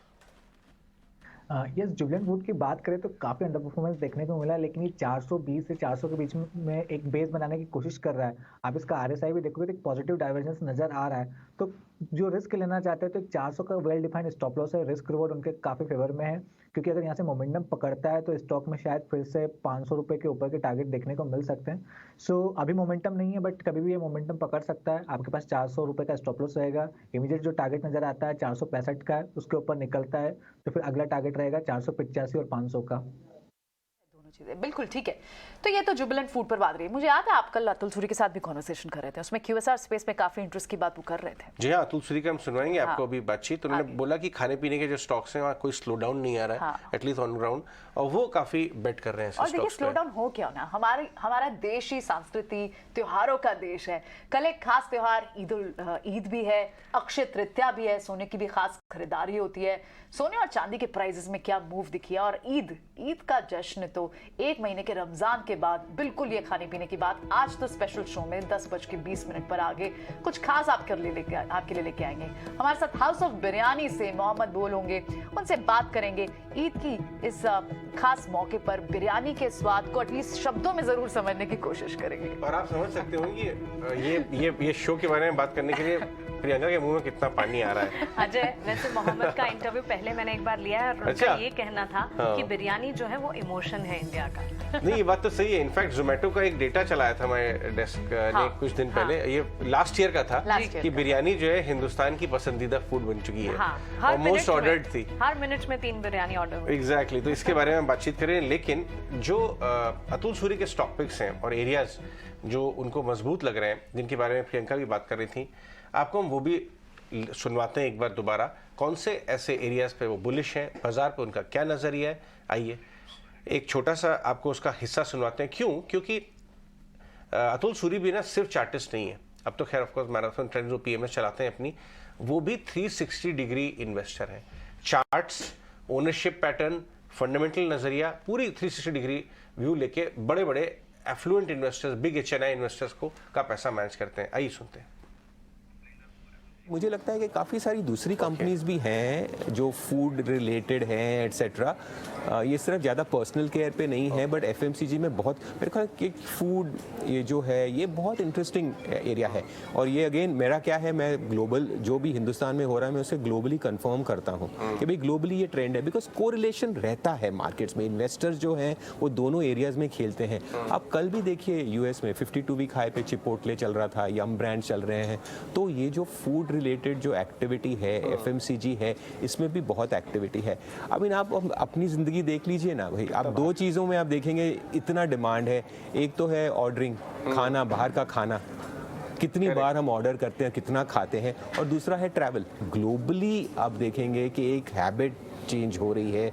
आप रेस्टोरेंट्स में चले जाइए, आज भी वीकेंड्स पे चले जाइए, वीकडेज पे जाइए तो काफ़ी भरे हुए लगते हैं। तो मुझे लग रहा है कि ये food as a industry has been a बहुत बड़ा बेनिफिशियरी पोस्ट कोविड। मुझे लग रहा है कि ये जो एक सेक्टर है जहाँ पे एलोकेशन बहुत कम था, तो ये तो अभी तो लाइमलाइट आया है। ये सेक्टर प्रॉमिसिंग तो 10 साल था, लेकिन कभी पैसे नहीं बने और कंपनीज ने परफॉर्मेंस नहीं किया। पर मुझे लगता है जैसे जैसे परफॉर्मेंस आएगा, एक तो ऑर्डर बुक है वो तो दिख ही रही है, गवर्नमेंट ये जो इंडिजिनाइजेशन है बहुत जोर से कर रही है और ऑर्डर्स भी आ रहे हैं। पर जैसे इनमें प्रॉफिटेबिलिटी बढ़ेगी, मुझे लगता है कि ये एक सेक्टर उभर के आएगा। और आप देखेंगे कि जब भी गवर्नमेंट पास्ट में डाइल्यूशन करती थी इक्विटी की, ये शेयर घट जाते थे, लेकिन अब ऐसा नहीं हो रहा है। गवर्नमेंट डाइल्यूट कर रही है। पीएसयूज में एक बहुत बड़ी प्रॉब्लम है कि गवर्नमेंट डाइल्यूशन, क्योंकि जैसे वो शेयर बढ़ते हैं वो डाइल्यूट कर देते हैं, तो इसीलिए इसमें कभी बड़ा पैसा नहीं बलता था। लेकिन मैं ये देख रहा हूँ कि जो डिफेंस कंपनीज में डाइल्यूशन होने के बावजूद भी शेयर जो है उससे ऊपर चल जाता है। तो मुझे इसलिए लगता है कि डिफेंस एक बहुत बड़ा ट्रेंड है, और ये सिर्फ हिंदुस्तान में नहीं है, ये ग्लोबली है। ये रशिया यूक्रेन वॉर ने बहुत सी कंट्रीज को एक बार सोचने पे मजबूर कर लिया है कि जंग एक सच्चाई है, हो सकती है और उसकी तैयारी होनी चाहिए। राइट, ये तो थे अतुल सूरी। लेकिन आगे बढ़ते हैं, कुछ एफपीआई ने क्या किया है, आपको सबको मालूम हुआ कि 1.5 साल से करीब एफआईआईज लगातार इमर्जिंग मार्केट्स में और इंडिया में सेलिंग कर रहे हैं। लेकिन हमने एक ऐसी लिस्ट निकाली है जिसमें ये मालूम चल रहा है कि एफआईआईज ने इंडिया में कौन से स्टॉक्स के ऊपर खरीदारी कर रहे हैं। 4 क्वार्टर से लगातार खरीदारी हो रही है। और रेमंड एक स्टॉक, देखिए आपकी लिस्ट बदलती रहेगी, लेकिन कुछ स्टॉक्स वो हम उसमें से चुनेंगे और अपने पैनलिस्ट के साथ डिस्कस करेंगे। एक नाम रेमंड निकल के आया है वहाँ पे। सौरभ, रेमंड के चार्ट जरा देख के बताइए। 3-4 दिन से स्टॉक बजिंग भी है। डायरेक्टर साहब ये लिस्ट रखिए और रेमंड का चार्ट भी लेके आइए। रेमंड जो है कल भी 5% ऊपर था, करीब 1500 के आसपास आ गया है। सौरभ, आप चार्ट्स पे देख के बता सकते हैं कि क्या ये अपना प्रीवियस हाई जो 1600 प्लस वाला है वो लेने के लिए तैयार है? अगर लिया है हमने 3-4 दिन में, या आप लेना चाहें तो ट्रेड बनता है यहाँ से? रेमंड के स्टॉक को अगर देखिए तो लोअर लेवल से काफी अच्छा मोमेंटम देखने मिला है। इनफैक्ट स्टॉक ने अपने 200 डे मूविंग एवरेज सपोर्ट लेके पिछले 5-6 दिनों में अच्छी तेजी दिखाई है। तो मेरा मानना है ट्रेंड अभी भी पॉजिटिव है, बट हालांकि रिस्क टू रिवॉर्ड थोड़ा फेवरेबल नहीं है, बट यहाँ पे एक बड़ा ब्रेकआउट ऑन द अपसाइड देखने मिल सकता है। तो मेरा मानना है यहाँ पे थोड़ा कंसोलिडेशन एक्सपेक्टेड है स्टॉक में। 1450 से 1400 के आसपास अगर स्टॉक आता है तो रिस्क टू रिवॉर्ड और फेवरेबल होगा। और इन दैट केस जो टारगेट निकल के आ रहा है 1600 को लेवल अगर ब्रेक होता है तो आई थिंक और बड़ा मोमेंटम ऑन द अपसाइड देखने मिल सकता है, और 1700 तक की भी तेजी स्टॉक में नियर टर्म में देखी जा सकती है।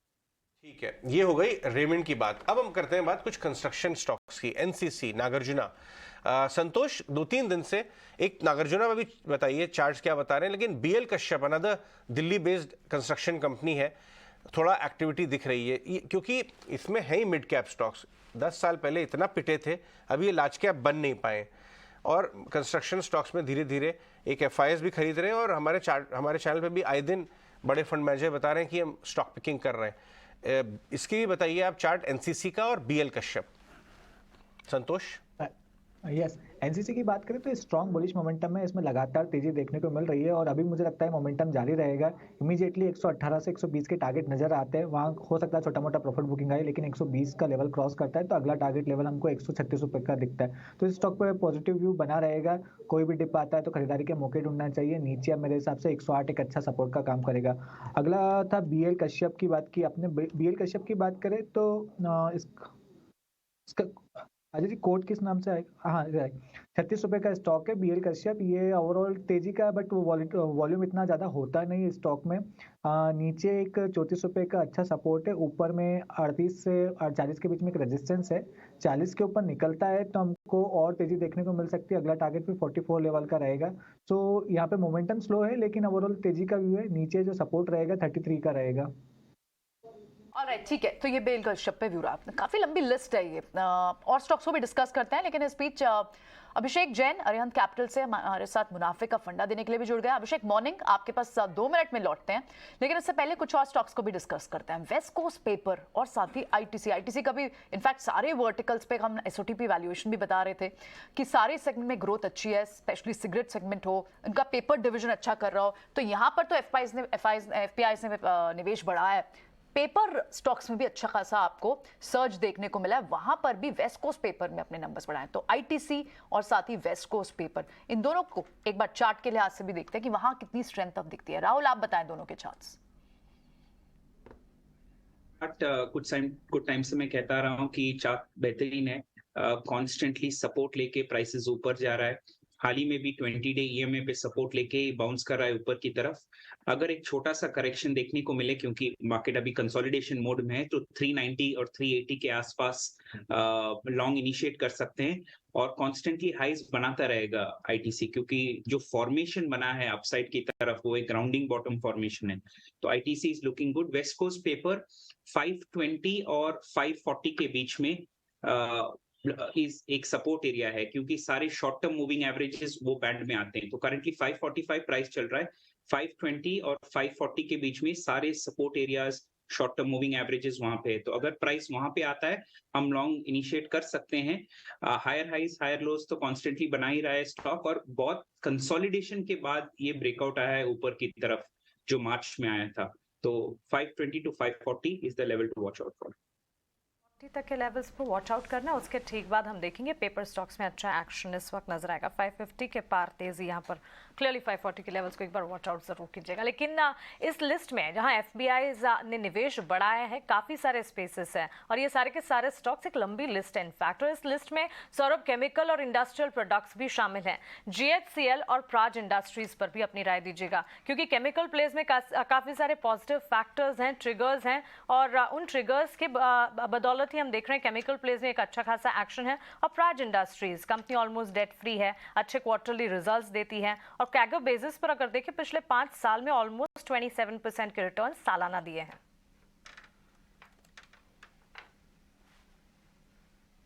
एक अच्छा सपोर्ट जोन है। इनफैक्ट इस गिरावट में भी स्टॉक ने वहीं से बाउंस बैक दिया है, और पिछले 3-4 साल का डेटा भी देखें तो जब भी 300 के आसपास आया है वहीं से अच्छा सपोर्ट लेके बाउंस बैक किया है। तो मेरा मानना है यहाँ पे अगर किसी को लंबी अवधि के लिए निवेश करना है तो रिस्क टू रिवॉर्ड फेवरेबल है।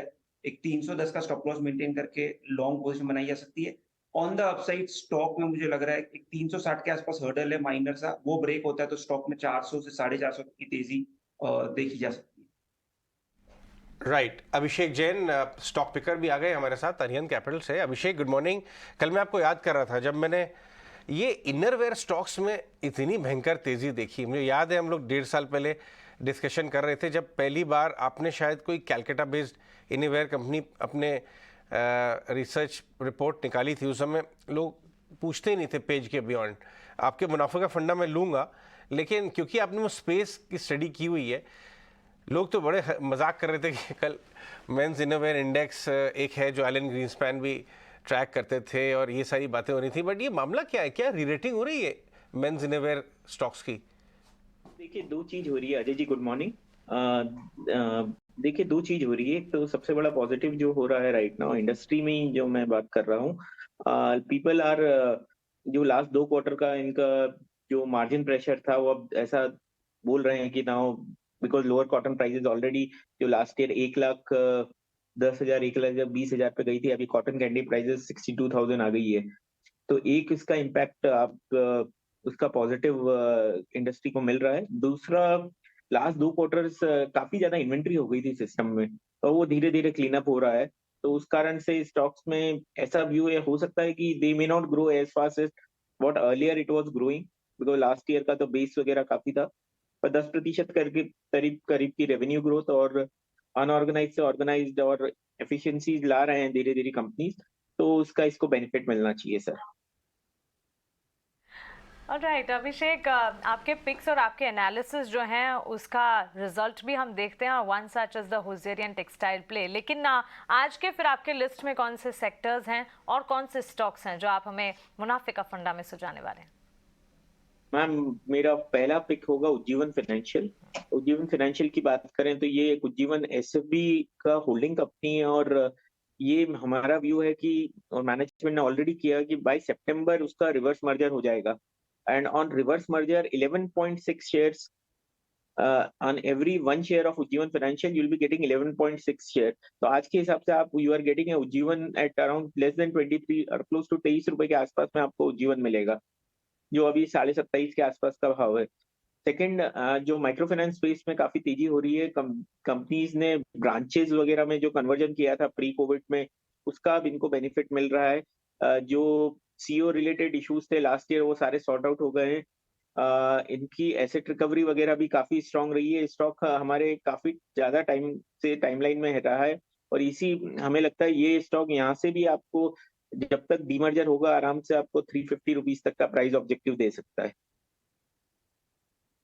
राइट, तो ये दोनों उस वैल्यूएशन पे ये उज्जीवन एसेट भी आप 2.2 टाइम्स बुक वैल्यू के आसपास में ट्रेड करेगा, तो वो एक नॉर्मली ही नंबर है। आई डोंट थिंक सो कि उसमें तो एक ये अच्छा इन्वेस्टमेंट अपॉर्चुनिटी हो सकता है। ओके, उज्जीवन फाइनेंशियल ये एक अच्छी इन्वेस्टमेंट अपॉर्चुनिटी हो सकती है। अभिषेक, दूसरा स्टॉक क्या होगा? Bajaj consumer limited. अगर हम देखेंगे राइट नाउ बजाज कंज्यूमर में सबसे बड़ा पॉजिटिव क्या हुआ है right now, with new CEO जो एशियन पेंट से आए थे कोविड से पहले ही, उन्होंने अभी तक जो इनका लाइट हेयर ऑयल मार्केट जो इनका की कैटेगरी था, जो ओनली 1200 से 1500 करोड़ का मार्केट था, उससे they have incurred into lot of other categories also. तो आपका जो एड्रेसेबल मार्केट है जो 1500 करोड़ का था वो 1200 से 1500 करोड़ का था, से बढ़ के आपका 10 से 12 हजार करोड़ हो गया है। सेकेंड इंपॉर्टेंट थिंग, जो रॉ मटेरियल प्राइसेस प्रेशर था राइट नाउ, वो अभी क्रूड फॉल आया है, इनका लाइट हेयर ऑयल पीपीए जो इनका रॉ मटेरियल है उसके प्राइसेस भी अब नीचे आने की ओर आ रहे हैं राइट नाउ, तो उसका भी इनको बेनिफिट मिलेगा। तीसरा, इसका एडवर्टाइजिंग और मार्केटिंग कॉस्ट जो है 18 से 20% है। अगर वो 20% एडवर्टाइजिंग कॉस्ट नीचे में 13-14% भी आ जाए तो उसका इनको बेनिफिट मिलना चाहिए। चौथा इम्पैक्ट जो है ये कंपनी में जो non light hair oil portfolio, जो बेसिकली इनका आलमंड ऑयल करके जो है बजाज, तो वो सबसे ज्यादा बिकता है आलमंड्स। उसके अलावा जो दूसरे हैं खोपरा, प्योर और जो दूसरे प्रोडक्ट्स इन्होंने निकाले हैं, वो सब इनका आगे जाके काफी रहेगा। तो मैनेजमेंट का टारगेट है 3 से 4 साल में 40% रेवेन्यू नॉन लाइट हेयर से बिजनेस से आए। और कंपनी के पास 600 से 700 करोड़ कैश है। कंपनी ने अभी एक बायबैक खत्म किया है। आई थिंक ये स्टॉक डेफिनेटली आप रडार पे रख सकते हैं और वैल्यूएशन वाइज 10 टाइम्स EBITDA से भी कम लेवल पे है राइट नाउ। दूसरे एफएमसीजी स्टॉक्स के मुकाबले काफी अच्छा डिस्काउंट है। मेरे को लगता है ये स्टॉक्स डेफिनेटली आपको 220 तक के टारगेट नेक्स्ट 1 साल में दे सकता है। ठीक है, ऑलराइट, तो ये दोनों स्टॉक्स को रडार पर रखना है। पोर्टफोलियो स्टॉक्स हैं ये दोनों जो हमें अभिषेक बता रहे हैं। शुक्रिया अभिषेक, ये सारा रैशनल समझाने के लिए भी बहुत बहुत शुक्रिया आपका। चलिए बढ़ते आगे, एक क्विक रिकैप पूजा के साथ ले लेते हैं आज के सारे एक्शन स्टॉक्स जिन पर आपकी नजर होनी चाहिए, ट्रेनिंग के लिहाज से काफी अहम है। पूजा बताएं। जी, मैक्स हेल्थ केयर फोकस में रहेगा। यहाँ पर केयर हॉस्पिटल को खरीदने की दौड़ में सबसे आगे है कंपनी और टीपीजी से ये कारोबार खरीद सकती है, तो यहाँ पर नज़र रखिए। अशोका बिल्डकॉन भी फोकस में रहेगा आज।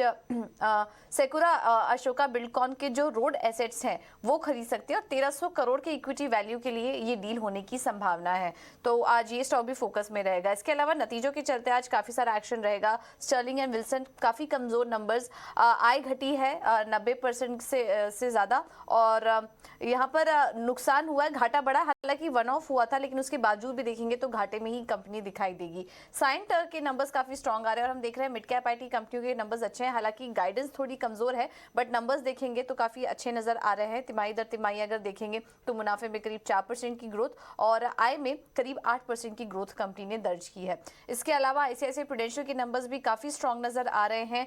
आय बढ़ी है करीब 36% से और मुनाफा भी देखेंगे तो करीब 27% की बढ़त वहां पर देखने को मिले। तो नतीजों के चलते और खबरों के चलते आज ये सब स्टॉक्स फोकस में रहेंगे। Pooja, thank you for that quick round up of top 5। कुछ शेयरों पर हमने बातचीत की और कुछ शेयरों पर बातचीत आगे हम करेंगे भी, लेकिन अब वक्त है बिग बोल्ड ब्रोकरेज का। जी हाँ, हमारा बिग बोल्ड ब्रोकरेज सेगमेंट और आज के बिग बोल्ड ब्रोकरेज में बात होगी एम्फासिस को। एम्फासिस पर कौन सी ब्रोकरेज रिपोर्ट आई है और उस ब्रोकरेज रिपोर्ट में क्या है खास, आइए वामाक्षी से जाने। बताइए वामाक्षी। जी बिल्कुल, आज का जो बिग बोल्ड ब्रोकरेज वो होगा एम्फोसिस पर। जेपी मॉर्गन की तरफ से रिपोर्ट आ रही है और इनफैक्ट अगर हम एम्फोसिस का जो प्राइस मूवमेंट देखें तो निफ्टी आईटी के मुकाबले एम्फोसिस में गिरावट कम नज़र आई है अब तक।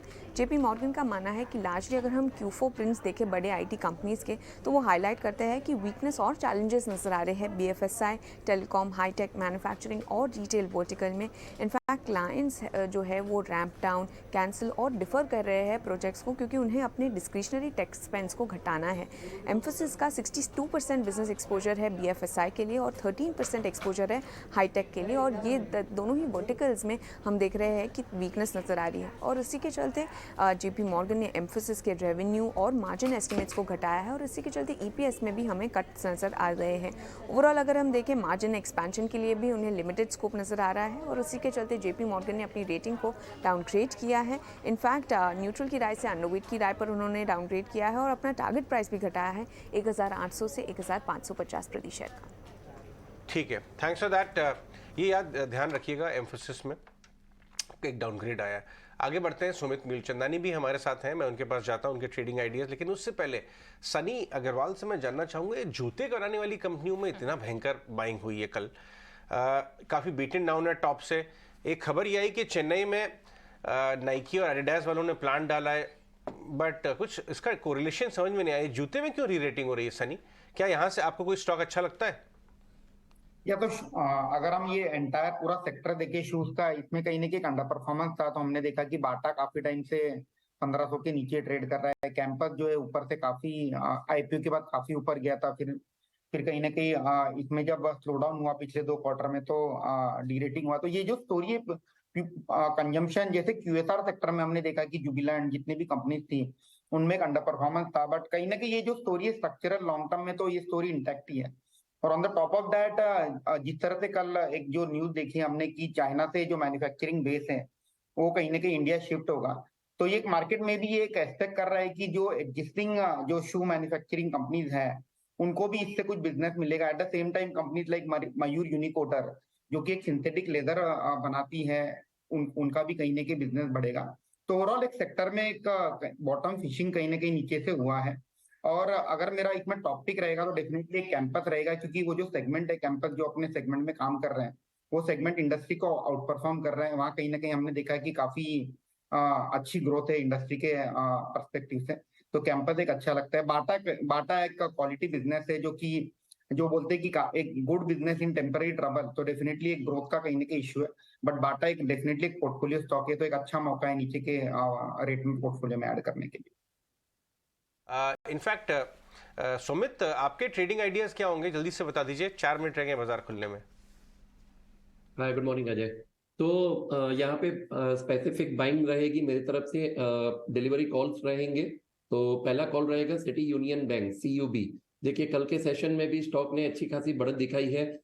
कल भी स्टॉक करीबन 4% तक ऊपर गया था और एक ब्रेकआउट कैंडल की तरह उसने फॉर्मेशन भी दिया हुआ है। तो यहाँ पे और डिप्स में मैं बाइंग की सलाह दूंगा। स्टॉप लॉस रहेगा 120, करंट मार्केट प्राइस है 133 का, टारगेट्स रहेंगे 150 एंड 160। जो दूसरा स्टॉक रहेगा वो रहेगा वोल्टास का। देखिए काफी अच्छा फॉर्मेशन बना है, अकॉर्डिंग टू द इलियर वेव्स लग रहा है कि यहाँ पे थर्ड वेव स्टार्ट हो चुका है। तो थर्ड वेव का जो टारगेट रहेगा वो रहेगा 969 एंड 1013। आप यहाँ पे स्टॉप लॉस मेंटेन कर सकते हैं 823 का। ओके, ठीक है, ऑलराइट।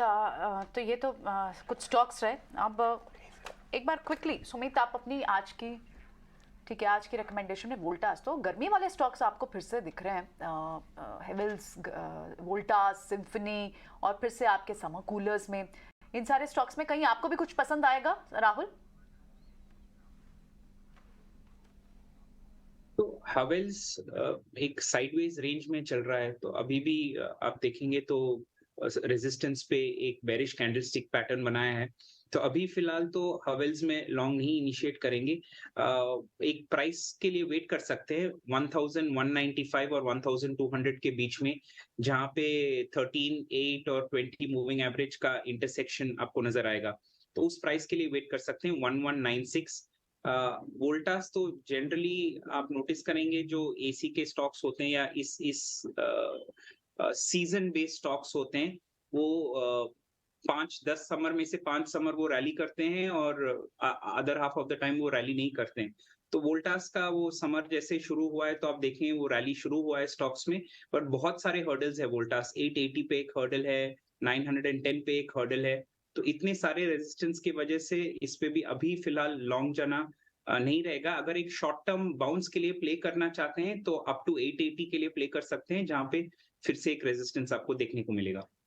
तो चलिए समर ब्रीदर स्टॉक्स पर तो नजर रहेगी ही, लेकिन बाजार की शुरुआत पर अब नजर डालते हैं। और अगर इंडेक्सेस की बात करें 17,600 के लेवल्स को क्लोजली वॉच आउट करना होगा, क्योंकि लगातार हम 4 ट्रेडिंग सेशन से ये देख रहे हैं कि 17,600 के नीचे बाजार लुढ़कता तो है, लेकिन क्लोजिंग हर वक्त हमने देखी है 17,600 के पार। तो इस लेवल को बचा कर रख रहा है निफ्टी। बैंक निफ्टी के मुकाबले इस वक्त अगर देखें तो ज्यादा सपोर्ट दे रहा है, लेकिन ब्रॉडर इंडेक्सेस इन दोनों के मुकाबले पूरे हफ्ते हमने देखा अच्छा परफॉर्मेंस दिखा चुके हैं। और मिड कैप और स्मॉल कैप में लगातार आपको buying opportunity, stock specific moves ढेर सारे मिल रहे हैं। बहरहाल नतीजों के लिहाज से अगर देखें तो आज के सत्र में रिलायंस पर खास तौर से फोकस रखिएगा, क्योंकि आज बाजार बंद होने के बाद रिलायंस के नंबर्स आएंगे, आईसीआईसीआई बैंक के नंबर्स कल आएंगे, और ये दोनों नंबर्स पर बाजार के नंबर्स के लिहाज से दोनों स्टॉक्स जो रिएक्ट करते हुए सोमवार के ट्रेडिंग सेशन में दिखेंगे। आईसीआईसीआई प्री ओपन में हम देख रहे हैं हल्की सी हरियाली दिख रही है, और साथ ही रिलायंस के स्टॉक प्राइस को भी देखेंगे। आईटी सेक्टर पर खास नजर रखें। टीसीएस, इन्फोसिस के नतीजों के बाद अब छोटी मझौली कंपनियों के नंबर्स भी एक एक कर आना शुरू हो चुके हैं। इनफैक्ट हैवीवेट एचसीएल टेक्नोलॉजी की अगर बात करें, अनुमान के मुताबिक ही कमजोर नतीजे आते हुए दिखे और इसका एक इम्पैक्ट नजर आ सकता है। लेकिन इसके अलावा मैस्टेक के नंबर्स में कल हमने अच्छी खासी मजबूती post good set of numbers देखी थी, तो इस स्पेस पर खास तौर से आपको नजर रखनी चाहिए। साथ ही हिंदुस्तान जिंक के चार्ट्स को एक बार देखें, क्योंकि मेटल्स में हमने एक अच्छा एक्शन, अच्छा मूव जरूर देखा था, और आज हिंदुस्तान जिंक के नतीजे भी आने हैं, जिस पर खास तौर से आपको नजर रखनी होगी। पॉजिटिव कॉन्ट्रीब्यूटर्स की अगर बात करेंगे तो कल के ट्रेडिंग सेशन में जैसे हमने देखा था एचडीएफसी बैंक, भारतीय एयरटेल, एसबीआई, आईसीआईसीआई बैंक, तो ज्यादा से ज्यादा अगर देखें बैंक्स फाइनेंशियल्स ने कंट्रीब्यूशन दिखाया था। अब क्या आज भी बैंक्स फाइनेंशियल्स का पलड़ा भारी रहता है या नहीं, इस पर खास तौर से नजर रखनी होगी। बाजार की शुरुआत इस वक्त आपके टीवी स्क्रीन पर आप देख रहे हैं निफ्टी 17,600 के लेवल्स के पार। इनफैक्ट 17,600 के लेवल्स के पार इस वक्त खुलता हुआ, तो क्लियरली इन लेवल्स को आज भी बचाते हुए on the last session of the week 42,300 के लेवल्स पर बैंक निफ्टी में हम देख रहे हैं अच्छी मजबूती के बीच कामकाज। एचसीएल टेक्नोलॉजी सीधा आपके स्क्रीन पर आ रहा है, करीब 2% की तेजी। ये तेजी एंटिसिपेटेड भी थी, अनुमान के मुताबिक नतीजे आते हुए दिखे हैं। सायंट और आईसीआईसीआई प्रूडेंशियल पर भी एक बार नजर डालनी चाहिए। सायंट के स्टॉक प्राइस में एक मूवमेंट जरूर दिख सकता है, क्योंकि इसके भी नतीजे आए 5.5% की तेजी, नतीजे अच्छे हैं। मैस्टेक के काउंटर पर भी एक बार नजर डालेंगे। आईसीआईसीआई प्रूडेंशियल मुनाफे और वीएनबी मार्जिन में उछाल था, और इसका इंपैक्ट आप देख रहे हैं। कल जो मजबूती दिखा रहा था मैस्टेक में, आज प्रॉफिट बुकिंग दिख रही है। रिलायंस और ICICI bank even before the results हम देख रहे हैं एक मूवमेंट यहां पर आती हुई। पेंट स्टॉक्स में इस वक्त अगर आप देखेंगे अच्छी मजबूती के बीच कामकाज है। लाइफ इंश्योरेंस प्लेस पर नजर रखें। निफ्टी का हीट मैप हम आपको दिखा रहे हैं, कौन से स्टॉक्स हैं जिस पर आज आपको नजर रखनी चाहिए, कहां पर अच्छी मजबूती दिख रही है।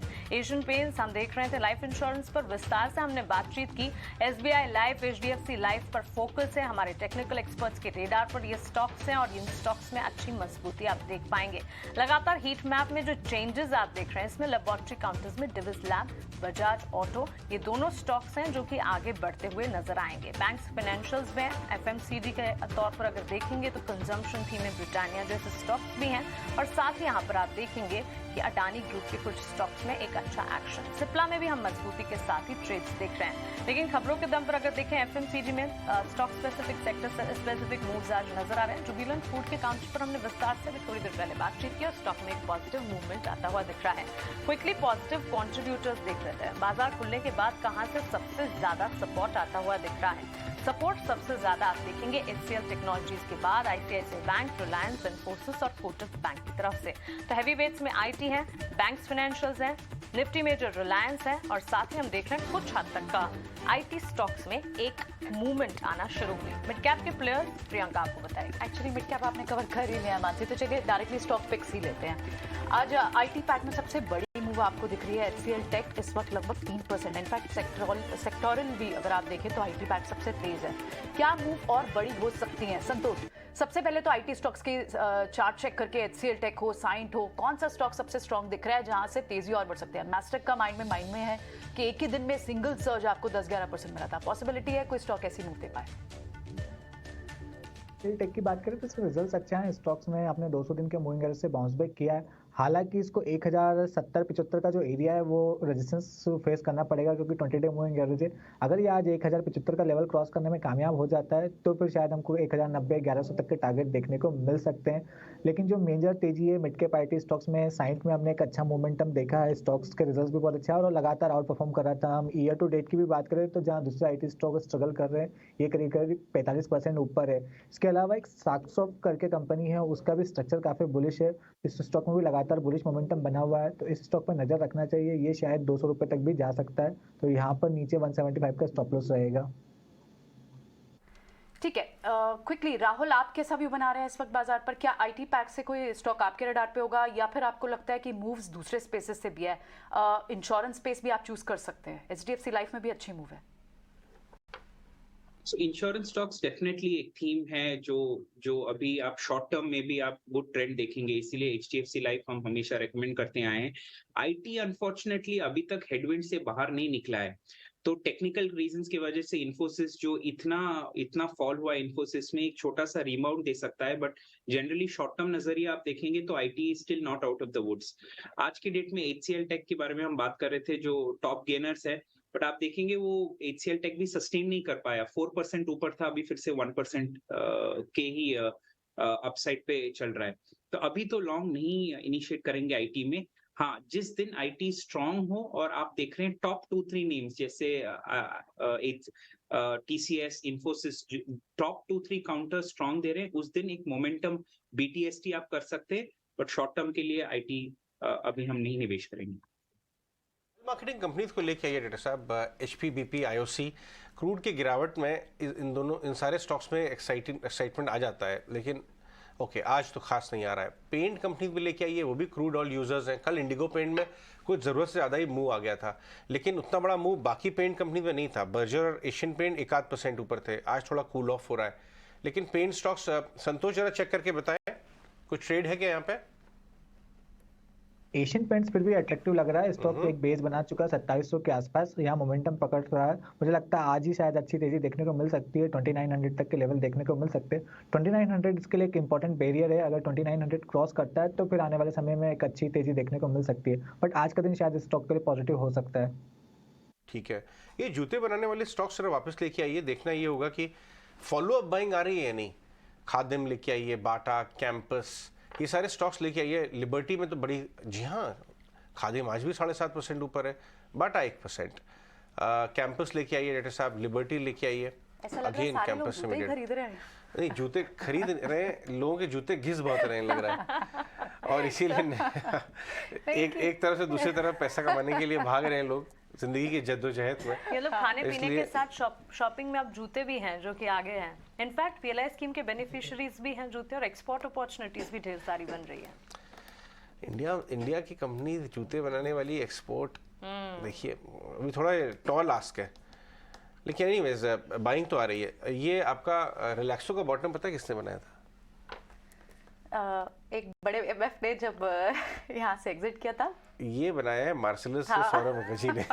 लेके आइए, नाम नहीं ले रही थी बस इसीलिए। एक साल का चार्ट दिखाइए डाक्टर साहब, जिस दिन उन्होंने ये बेचा है तब से रिलैक्सो चल रहा है। लेके आइए डाक्टर साहब जरा एक साल का चार्ट। सुमित, आपने रिलैक्सो का चार्ट देखा है क्या हाल ही में? जी, रिलैक्सो का देखिए बात करें तो काफी अच्छा एक बेस फॉर्मेशन बना था, वहां से बाउंस बैक हुआ था, फिर एक कंसोलिडेशन चला, लेकिन बिल्कुल आप देखिए पिछले 3 से 4 सेशन में काफी अच्छी मूवमेंट बनी है, कैंडल फॉर्मेशन भी है, तो मुझे लग रहा है बिल्कुल ये एक्यूमुलेट करने जैसा है। जो रीसेंट इसका लो था 803, बस आप वहां पे ही अपना एक स्टॉप लॉस मेंटेन कीजिए, और एक छोटा सा रेजिस्टेंस है 860 का, 860, तो ये लेवल जैसे ही सस्टेन करेगा काफी अच्छी मूव अपसाइड में आ सकती है। अपसाइड में अभी भी एक छोटा सा गैप पेंडिंग है जो है करीबन 960 से 970 का, तो बस यही अपना टारगेट रहेगा, 800 का स्टॉप लॉस, 970 का टारगेट। तो बिल्कुल फुटवेयर स्टॉक्स में अच्छा एक्शन है, लगातार ये दूसरा दिन है जबकि एक्शन जो है आगे भी नजर आ रहे हैं। चलिए मिड कैप स्टॉक्स हम डिस्कस नहीं कर पाए थे, कुछ मिड कैप काउंटर्स पर भी नजर डालते हैं जहां पर अच्छा एक्शन है, क्योंकि ये पूरा हफ्ता हमने देखा निफ्टी और बैंक निफ्टी के सामने ब्रॉडर इंडेक्सेस में अच्छा खासा एक्शन दिखा है। आज भी सिचुएशन अगर स्टॉक स्पेसिफिक देखेंगे तो मिड कैप में कई सारे स्टॉक्स हैं। लेकर आइए ल्यूपिन, एल्केम लैबोरेटरीज और इप्का लैबोरेटरीज। वापस से हम देख रहे हैं लैबोरेटरी स्टॉक्स में अच्छा एक्शन देखने को मिल रहा है। Aurobindo pharma straight second day जबकि हम यहाँ पर एक्शन देख रहे हैं। जुबिलेंट फूड यहाँ पर हम देख रहे हैं अच्छी मजबूती के बीच करीब आधे से 1% की तेजी। श्रीराम फाइनेंस और बाटा इंडिया जैसे स्टॉक्स भी हैं जो कि अच्छा एक्शन दिखा रहे हैं, और साथ ही होटल सेक्टर, इंडियन होटल्स देखें लगातार अच्छी मजबूती के बीच ट्रेड करता हुआ। जुबिलेंट फूड और साथ ही स्पेशलिटी रेस्टोरेंट दोनों में अच्छी मजबूती के साथ बाइंग आ रही है। राहुल, इस पर एक बार आपसे राय जानना चाहेंगे, क्या राय होगी? Jubilant food, speciality restaurant, quick service restaurant place. तो अगर दोनों में आप चूज करने बोले तो स्पेशलिटी रेस्टोरेंट्स का चार्ट ज्यादा बेटर है, क्योंकि स्पेशलिटी रेस्टोरेंट्स का ब्रेकआउट हुआ है एक लंबे रेंज के। फरवरी से लेके आप अभी तक देखेंगे तो एक लॉन्ग रेंज में ट्रेड कर रहा था स्पेशलिटी रेस्टोरेंट, जो कल ब्रेक हुआ है। और ये ब्रेक के कारण क्या हुआ है कि जो एक टेक्निकल इंडिकेटर है बोलिंजर बैंड्स, उसमें एक डिविएशन आया है और वॉकिंग द बैंड पैटर्न जो कहते हैं, बहुत पॉपुलर पैटर्न है, वो हो रहा है। तो out of the two speciality restaurants एक अच्छा ऑप्शन है। टारगेट इसको शॉर्ट टर्म में 245 देख सकते हैं, अभी करंटली 235 चल रहा है। और एक और इंटरेस्टिंग बात है कि स्पेशलिटी में एक डिमांड जोन भी फॉर्म हुआ है 210 और 220 के बीच में। तो अगर रिट्रेस करता है तो 222, 223 पे एक बाय इनिशिएट कर सकते हैं। स्टॉप लॉस होगा 210 और सेम 245 का टारगेट आप एक्सपेक्ट कर सकते हैं। संतोष, साइंट के चार्ट्स में क्या आपको अपमूव्स और ज्यादा बढ़ते नजर आ रहे हैं? क्योंकि रिजल्ट के ठीक बाद साइंट के स्टॉक प्राइस में मूवमेंट 9% तक की तेजी बाजार खुलने के बाद हम देख चुके हैं, बस चंद मिनटों में स्टॉक ने दिखाई है। यस, इस स्टॉक की बात करें उसमें लगातार बुलिश मोमेंटम बना हुआ है। हालांकि एक बड़ा ऑलरेडी मूव आ चुका है, तो रिस्क रिवॉर्ड ऐसे फ्रेश एंट्री के लिए फेवर में नहीं है, लेकिन अभी ऐसे कोई वीकनेस के साइन भी नजर नहीं आते, तो बेटर होगा आप अपने स्टॉप लॉस ट्रेल करते चले और पोजीशन को होल्ड करें। आप जो आपका स्टॉप लॉस बनता है, आपका स्टॉप लॉस अब ट्रेल हो जाना चाहिए 1145 के लेवल पर। ऊपर में जो टारगेट बन रहा है वो पोटेंशियल टारगेट पोजिशनल बेसिस पे 1280 तक के बन रहे हैं, मतलब करंट लेवल से 100 रुपये की अपसाइड और है, लेकिन ऑलरेडी बड़ा मूव आ चुका है, इसलिए अपना स्टॉप लॉस ट्रेल करते चले। ठीक है, ऑलराइट। बैंक्स में भी आपको मूव तो दिख रही है, और इनफैक्ट अब कंजम्पशन के कुछ स्टॉक्स जो है वो भी वापस आए हैं। टू व्हीलर स्पेस में चाहे बजाज ऑटो हो, हीरो मोटोकॉर्प हो, इनके भी मूव्स लगातार सस्टेन कर रही हैं। यहाँ पर क्या व्यू रहेगा सुमित? हीरो मोटोकॉर्प या बजाज ऑटो, इनमें से आपको कोई चूज करना हो जहाँ स्ट्रेंथ दिखती हो? देखिए, बजाज ऑटो का काफी अच्छा चार्ट फॉर्मेशन है। 2 दिन पहले भी एक डाउनसाइड आई थी, लेकिन ये कवर हो गई और काफी अच्छा एक कैंडल फॉर्मेशन हुआ है। तो अगर दोनों में से मेरा पिक रहेगा बजाज ऑटो का। कल का लो जो है उसको आप as a stop loss maintain कर सकते हैं, दैट इज अराउंड 4250। अपसाइड में मोमेंटम अगर आज भी क्रिएट रह रहा है, और कल का जो हाई था देखिए 4330।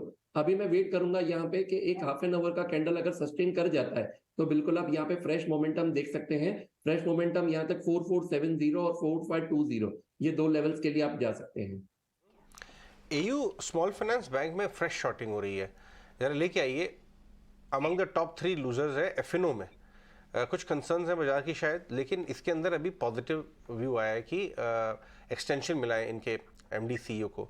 ये गिरावट क्या खरीदारी का मौका है? इसका 1 महीने का ग्राफ लेके आइए। एक बड़े मूव के बाद साइडवेज गया और अब 1.5% नीचे। क्या ये 660 670 पे लेना चाहिए? संतोष, एयू स्मॉल फाइनेंस में जो गिरावट आ रही है वो लेने वाला मौका है क्या? यस, ये जो गिरावट है खरीदारी का मौका है, क्योंकि इसमें हमने बहुत अच्छी तेजी देखी थी। ऊपर एक सप्लाई जोन जरूर था 700 के आसपास का, वहीं से एक प्रॉफिट बुकिंग आई है, लेकिन ये प्रॉफिट बुकिंग खरीदारी का मौका रहेगा, क्योंकि जो 650 से 660 के बीच का रेजिस्टेंस था वो अब सपोर्ट का काम करेगा। तो मेरे हिसाब से 650 के स्टॉप लॉस से खरीदारी कर सकते हैं। वापस से वो 700 के लेवल देखने को मिल सकते हैं, और ये 700 जैसे ही निकालेगा हमको एक फ्रेश मोमेंटम देखने को मिल सकता है स्टॉक में 750 770 की ओर। तो यहाँ पर आप एंट्री के मौके ढूंढे यू स्मॉल फाइनेंस में इस शॉर्टिंग में। लेकिन आज आपको फार्मा स्पेस में फिर से बाइंग दिख रही है, चाहे लार्ज कैप हो चाहे मिड कैप हो। डिविस लैब वापस आता हुआ दिख रहा है आपको। मिड कैप में इप्का लैब, ल्यूपिन, वहां पर मूव दिखाई दे रही है। राहुल, मिड कैप फार्मा या फिर large cap pharma? Divi's, doctor Reddy से कल बड़े लूजर्स भी थे, इनफैक्ट थोड़ी सी ब्रेक तो लगी है इनकी चाल पे। क्या फिर से एक रैली फिर से स्टार्ट हुई है? सो फार्मा स्टॉक्स में आप देखेंगे तो डिविस कंपैरेटिवली लेस मोमेंटम दिखा रहा है। तो अभी तक हायर हाई हायर लोज नहीं बना रहा है। जाकि आप ऑरोफार्मा का चार्ट देखेंगे, इतना स्ट्रॉन्ग चार्ट पैटर्न है। तो आउट ऑफ द टू मैं डेफिनेटली ऑरोफार्मा सजेस्ट करूंगा, बट अभी फिलहाल तो ओवर एक्सटेंडेड है ऊपर की तरफ। तो क्या कर सकते हैं, एक छोटा सा डिप 575 और 580 के बीच में अगर डिप देता है तो आप लॉन्ग जा सकते हैं। जैसे मैंने एक पिछले स्टॉक में भी कहा था, वॉकिंग द बैंड एक बहुत ही पॉपुलर टेक्निकल पैटर्न होता है जो मोमेंटम के साइड में इंडिकेट करता है। तो ऑरोफार्मा लॉन्ग सजेस्ट करेंगे बिटवीन 575 एंड 580, और 600-610 तो इजीली आपको देख सकता है 10-15 दिन में। ऑरोबिंदो फार्मा यहाँ पर आपको मूव लगता है सस्टेन करेंगे, ठीक है। कुछ और स्टॉक्स पे भी आगे चर्चा करेंगे, लेकिन एक खास मौका जिसकी बात बार बार करनी होगी वो है कल ईद। और ईद से पहले आज हम आपके लिए 10-20 पर एक खास इंट्रैक्शन लेकर आए हैं। मोहम्मद बोलोगे हमारे साथ हाउस ऑफ बिरयान से 10-20 पर बिल्कुल ये कॉन्वर्सेशन, ये मजेदार सी स्वादिष्ट सी कॉन्वर्सेशन देखना ना भूलें। ओके, चलिए आगे बढ़ते हैं, कुछ और स्टॉक्स के बारे में बात करते हैं। पीएनबी हाउसिंग फाइनेंस में आज बाइंग दिख रही है। पहले घंटे के अंदर आपको मूव दिखाए करीब 3% का, डेज हाई पे आ गया है वो स्टॉक। उसका एक महीने का ग्राफ देखेंगे तो आपको एक अच्छा बॉटमिंग आउट पैटर्न, ये देखिए 3% ऊपर पीएनबी हाउसिंग, और बहुत चला नहीं है स्टॉक, इसमें एक अपॉर्चुनिटी है। इनफैक्ट ये देखिए 13% नीचे एक महीने में, ये 410-412 के आसपास बॉटम करके मूवमेंट इसमें शुरू हुआ है। सुमित, जरा पीएनबी हाउसिंग के चार्ट्स में बताएं, क्या ये मूवमेंट जारी रहेगा? क्या इसमें एक ट्रेड बन रहा है? ये देखिए, ये काफी टाइम से है अपने एक ट्रेंड लाइन सपोर्ट पे बार बार बाउंस बैक दे रहा है। तो बिल्कुल इस बार भी सेम फॉर्मेशन बना है, लेकिन जो 4-5 सेशन पहले एक वॉलेटिलिटी बनी थी 13 अप्रैल की कैंडल को आप देखिए, तो जो वो रेंज था, मैं वेट करूंगा वो रेंज के ब्रेकआउट आने का। तो ये रेंज जैसे ही ब्रेकआउट आएगा और क्लोजिंग बेसिस पे अगर आ रहा है तो मैं बाइंग अपॉर्चुनिटी यहाँ पे देखूंगा। So buying only above 442 for the target of 507, तब तक मैं वेट करूंगा। मिड कैप रियल एस्टेट में अनंतराज में भी आज मूव आया है वापस से। इनफैक्ट अगर आप 3-4 महीने का ग्राफ देखें तो कुछ 90 वाला 140 की तरफ बना है, लेकिन लास्ट 15 मिनट के अंदर इसके अंदर भी मूव आता हुआ नजर आ रहा है। राहुल, जरा अनंतराज के चार्ट्स को देखिए। तो एकदम स्ट्रॉन्ग अपट्रेंड में है, काफी समय से एक्चुअली स्ट्रॉन्ग अपट्रेंड में है अनंतराज। जैसे जैसे ऊपर जा रहा है, सपोर्ट लेवल्स बनते जा रहे हैं। अभी भी जो फॉल आपको देखने को मिला है हाल ही में लास्ट 4-5 दिन से 143 जो उसका हाई है, 137 आया है। डेफिनेटली बाइंग की गुंजाइश है यहाँ पे। करंटली 137 पे चल रहा है। क्या कर सकते हैं, 128.5 का स्टॉप लॉस रख सकते हैं, जो कि अपना 20, 13 और 8 मूविंग एवरेजेस के नीचे है, और लॉन्ग साइड की तरफ होल्ड कर सकते हैं। Definitely has potential on the upside Anantraj. Sunny Agarwal ने अभी बताया था थोड़ी देर पहले कि आईसीआईसीआई बैंक आउट परफॉर्म करेगा अपने रिजल्ट को। आईसीआईसीआई बैंक में प्री रिजल्ट ट्रेड शुरू हो गया है। अगर आप देखें डेज हाई की तरफ आता हुआ नजर आ रहा है, 900 रुपए के भाव पे 885 के आसपास खुला था, तो आपको ऑलरेडी 10-12 रुपए का अपमूव नीचे से मिला है। और इसका एक महीने का ग्राफ दिखाइए डॉक्टर साहब, मालूम चलेगा कि प्री रिजल्ट ट्रेड पोजीशन हो रहे नहीं। बट क्यों आपको इतना कॉन्फिडेंस आ रहा है सनी कि ये मजबूत रिजल्ट देगा इस क्वार्टर?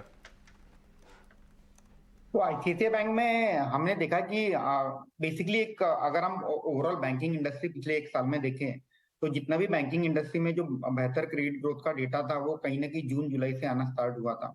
तो कहीं ना कहीं एक लो बेस इफेक्ट का डेफिनेटली एक बेनिफिट सभी बैंकों को मिलेगा ये क्वार्टर में। और एट द सेम टाइम हमने देखा है कि पिछले 1 साल में जिस तरह से लोन की रिप्राइसिंग हुई है, वो जो डिपॉजिट की जो रेट बढ़ना थे उससे ज्यादा स्पीड से हुई है। तो जो फोर्थ क्वार्टर है, डेफिनेटली इसमें हम लोग देखेंगे कि नेट इंटरेस्ट मार्जिन एक्सपांड होंगे आईसीआईसीआई बैंक के लिए। और उसके बाद may be from next year onward, जो कि फर्स्ट क्वार्टर रहेगा नेक्स्ट ईयर का, वहां जाकर के कहीं नीम स्टेबिलाईज होंगे। एट द सेम टाइम जो क्रेडिट ग्रोथ है उसकी हमने बात कर ली है, तो healthy credit growth, Neem expansion, eight the same time जो बुक एसेट क्वालिटी है और रिलेटिवली बेटर ही रहेगी। ये तीनों फैक्टर के चलते हुए हमें लगता है कि आईसीआईसीआई बैंक के नंबर काफी बेहतरीन होंगे ये क्वार्टर। ओके, तो चलिए आईसीआईसीआई बैंक पर तो नजर है ही, लेकिन इसके साथ साथ जहां बैंक्स फाइनेंशियल्स की हम बात कर रहे हैं, आईसीआईसीआई बैंक का ही इंपैक्ट है जो कि बाकी बैंक्स पर भी। कोटक महिंद्रा बैंक के चार्ट देखिए, शार्प अप मूव यहां पर दिख रहा है। और सुमित, आप बताइए, कोटक महिंद्रा बैंक, वैसे तो एनालिस्ट रेटिंग की बात करें 46% ऑफ एनालिस्ट रेटिंग से कि कोटक महिंद्रा बैंक में एंट्री ली जानी चाहिए। एडवांस चार्ट्स क्या कहते हैं? जी बिल्कुल, अभी भी बायस आप देखेंगे तो एक पॉजिटिव मोमेंटम में बिल्कुल है स्टॉक। 2 दिन से कंसोलिडेशन चल रहा है, कल भी काफी अच्छी एक डोजी फॉर्मेशन है। तो अगर किसी के पास ऑलरेडी होल्डिंग है, मैं सलाह दूंगा कल का एक स्टॉप लॉस आप मेंटेन कीजिए बिलो द 1870 लेवल्स।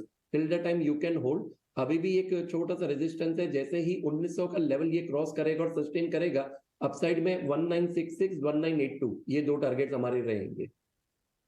तो चलिए, ये तो कोटक महिंद्रा बैंक और आईसीआईसीआई बैंक पर बात हुई, लेकिन ट्विटर की नई दुनिया में आपका स्वागत है। अब ये स्वागत है या नहीं अजय, क्योंकि ब्लू टिक जो है वो गायब हो गया है, सेलेब्स का भी। जी हाँ, इनफैक्ट देखिए बताया तो था उन्होंने, ये देखिए योगी आदित्यनाथ, खैर इनको कोई ब्लू टिक की जरूरत नहीं है। बहुत सारे ऐसे बड़े बड़े लोग हैं दुनिया में जिन्हें ब्लू टिक की जरूरत नहीं है, लेकिन कहीं ना कहीं एक नॉर्म बन गया था ये कि आप अपना वेरिफिकेशन करा लीजिए। विराट कोहली को भी कोई ब्लू टिक की जरूरत नहीं है, शाहरुख खान, लेकिन इनके साथ होता क्या है कि वेरीफाइड रहते हैं ना, तो आपको पता है कि कौन से किसको आप फॉलो अप कर रहे हैं। अब हमें और आपको तो फिर भी फॉलो करते हैं लोग, लेकिन हमें तो किसी ब्लू टिक की जरूरत, हमें किसी ब्लू टिक की जरूरत नहीं है। लेकिन ये इंटरेस्टिंग है, इंस्टीट्यूशंस के रह गए हैं, इंस्टीट्यूशंस के रह गए हैं, सिर्फ इंडिविजुअल्स के हटा दिए। आपको सब्सक्रिप्शन फीस भरनी होगी, $8 तब फिर आपको लोग अभी धीरे धीरे करेंगे इसको। ये बताइए कि अभी वो डॉगी कब आने वाला है, सवाल ये है, क्योंकि मुझे वो बड़ा अजीब लग रहा है। कहाँ ब्लू टिक चिड़िया बैठी हुई थी, अब डॉगी आ जाएगा।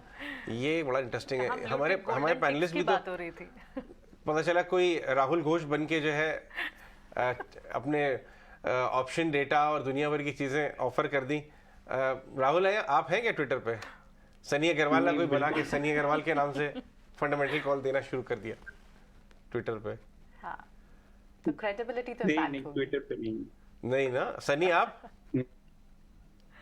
सुमित? मैं हूँ ट्विटर पे, बट आई मीन मेरा इतना कोई ज्यादा पोस्ट रहता नहीं। सुमित आप? जी बिल्कुल सर, एक्टिव रहते हैं, कोई तो सोशल मीडिया फॉलो करना पड़ेगा। संतोष के भी काफी फॉलोअर हैं वैसे, बिना ब्लू टिक के आएंगे क्या?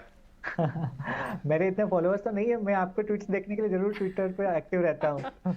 खैर मैं तो ब्लू टिक के चक्कर में इसलिए भी नहीं पड़ा अभी तक, क्योंकि क्या वेरिफिकेशन की जरूरत है, हमें कौन कॉपी करने वाला है। इंटरेस्टिंग ट्वीट तो कर ही देते हैं, मार्केट स्पेसिफिक। वेल अब नो ब्लू टिक जब तक पैसे नहीं देंगे आप। चलिए, तो ये तो एक नया डेवलपमेंट है ट्विटर की तरफ से, लेकिन बाजार की तरफ वापस रुक करते हैं और एक बार ऑटो एंसिलरी में बेरिंग स्टॉक्स को देखिए। शैफलर, क्या संतोष आपको लगता है इसकी गिरावट जो है उसका ट्रेंड खत्म हो चुका है कि नतीजों के बाद शैफलर में हम देख रहे हैं अच्छा मूव नजर आ रहा है? एनआरबी बेरिंग के चार्ट्स भी देखें, कल टायर स्टॉक्स भी अच्छा खासा चल रहे थे। क्या राय होगी ऑटो एंसिलरी स्पेस पर? यस, ऑटो एंसिलरी स्टॉक्स पे लॉन्ग टर्म व्यू तो पॉजिटिव ही है। सेक्टर की बात करें तो इसका ओवरऑल ट्रेंड काफी अच्छा था, लेकिन अभी पिछले कुछ समय से स्टॉक कंसोलिडेशन में नीचे आप देखोगे तो 2600 के आसपास सपोर्ट ले रहा है, लेकिन ऊपर में 3100-3200 के ऊपर जा नहीं पा रहा है, फिर से लोअर रेंज के आसपास है। तो मुझे लगता है एक रिस्क रिवॉर्ड आपके फेवर में बाइंग साइड के लिए 2600 का सपोर्ट के साथ आप बाइंग कर सकते हैं। ऊपर में फिर से 3200 का लेवल देखने को मिल सकता है, फिर जब भी 3200 का लेवल निकालेगा हमको 4000 तक के लेवल देखने को मिल सकते हैं। इसी स्पेस में मुझे एक स्टॉक जो पसंद आता है वो है सुंदरम फास्टनर। वो एक अच्छे कंसोलिडेशन के बाद यहाँ ब्रेकआउट देखने को मिला है, तो ये स्टॉक यहाँ से आउट परफॉर्म कर सकता है। नीचे 1000 का एक अच्छा बेस है, ऊपर में 1100-1140 तक की अपसाइड देखने को मिल सकती है। ऑलराइट, कुछ और स्टॉक्स भी देखते हैं। अब कोफोर्स में भी आपको अच्छा लॉन्ग बिल्टअप दिख रहा है, तो आज सारे आईटी स्टॉक्स में तो आपको एक मूव दिख रही है, लेकिन इस बीच बाजार थोड़े से पॉइंट्स नीचे जरूर आया, चाहे निफ्टी हो, हालांकि 17,600 के ऊपर जरूर बना हुआ है, लेकिन बैंकिंग स्टॉक्स ने थोड़ी सी अपनी जो गेन्स थे वो लूज ऑन किए हैं, और उसमें मेजरली आपको स्टॉक्स लाइक SBI दिख रहे हैं, और रिलायंस भी थोड़ा नीचे आया है, ICICI बैंक थोड़ा नीचे आया है, और साथ ही सीमेंट काउंटर्स के भी गेन्स एरोड हुए हैं। तो बाजार में क्या एंट्री पॉइंट इन लेवल्स पर होने चाहिए या फिर एक वॉच आउट करना होगा? कौन से स्टॉक्स हैं जहां पर अच्छी मूव दिख सकती है? रिलायंस को ये चलिए एक बार डिस्कस करते हैं। रिलायंस जिस स्ट्रेंथ के साथ खुला था संतोष, वहां से अब एरोड हो रहा है। ये रिजल्ट से पहले की मूव ऑफ कोर्स वॉलेटाइल हो सकती है, फ्लैट भी दिख रहा है आपको रिलायंस पूरे हफ्ते। अभी क्या एक्शन दिख रहा है आपको FNO में रिलायंस पर? रिलायंस की बात करें तो टेक्निकली बहुत ही अच्छे जंक्चर पर बैठा हुआ है, 2320 से 2300 के आसपास इसको 20 डे मूविंग एवरेज भी और एक मल्टीपल सपोर्ट एरिया भी है। तो मुझे लगता है कि टेक्निकली मैं देखूं तो मुझे लगता है कि यहाँ से रिजल्ट्स के बाद इसमें एक पॉजिटिव मोमेंटम देखने को मिल सकता है। स्टॉप लॉस बहुत छोटा आपके पास 2300 का, ऊपर में जो संभावना है 2420 क्रॉस करता है तो 2500 के भी लेवल आसानी से देखने को मिल सकते हैं। तो मेरा व्यू रिलायंस को लेकर पॉजिटिव है, और शायद यही मार्केट को निफ्टी को सपोर्ट करेगा ऊपर में 17,800 के ऊपर टिकने में। ओके, ठीक है, तो ये तो रिलायंस पर एक व्यू रहा। टेक्निकली तो अच्छे जोन में है, लेकिन मूव म्यूटेड क्यों है? बाजार नंबर्स को वॉच आउट करना चाहता है शायद। लेकिन दूसरे कौन से स्टॉक्स हैं जहां पर अच्छी स्ट्रेंथ है? फार्मा स्पेस आपको अच्छा दिख रहा है, हॉस्पिटल्स भी वापस दिख रहा है, अपोलो हॉस्पिटल जैसे काउंटर्स में आपको फिर से मूव दिख रही है, और साथ ही पेंट स्टॉक्स में, निफ्टी में तो एटलीस्ट एशियन पेंट जैसे स्टॉक्स स्ट्रॉन्ग मूव पे है। एक बार दूसरे पेंट स्टॉक्स को भी देख लेते हैं, क्योंकि कल वहां एक मूव थी। इंडिगो में आज आप थोड़ी सी प्रॉफिट बुकिंग दिख रहे हैं, बहुत माइनर सी।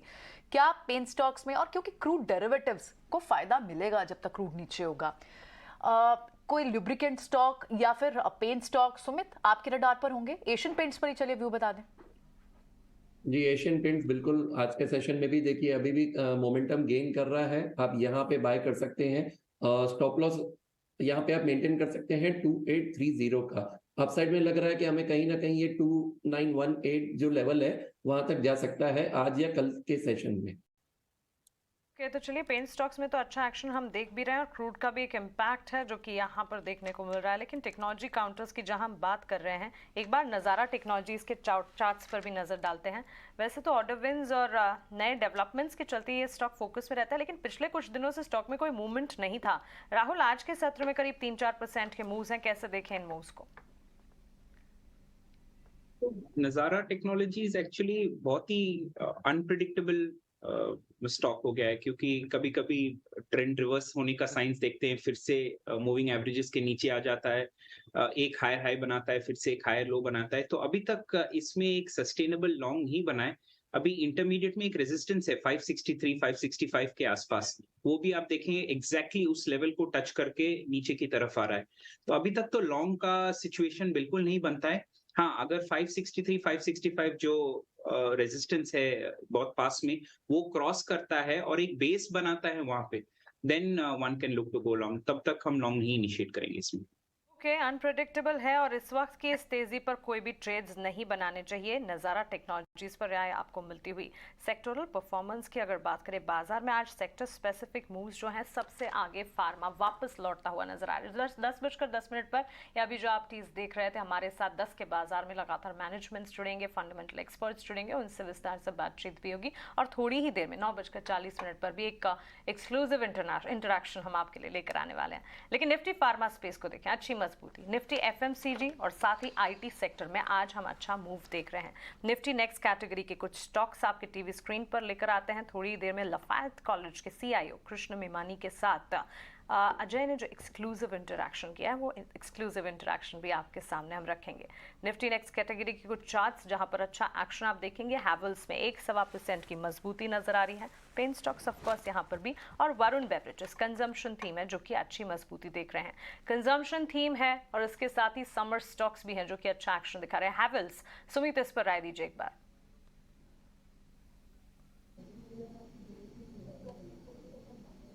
हेलो, सॉरी, देखिए हैवेल्स अगर मैं बात करूं तो यहाँ पे एक छोटा सा कंसोलिडेशन में है अभी भी, और एक अच्छा खासा इसका जो रेजिस्टेंस है वो लेवल अभी भी मैं वेट कर रहा हूँ, दैट इज 1235। तो जैसे जब तक 1235 लेवल को सस्टेन नहीं करता, मैं फ्रेश बाइंग यहाँ पे अभी भी इनिशिएट नहीं करूंगा।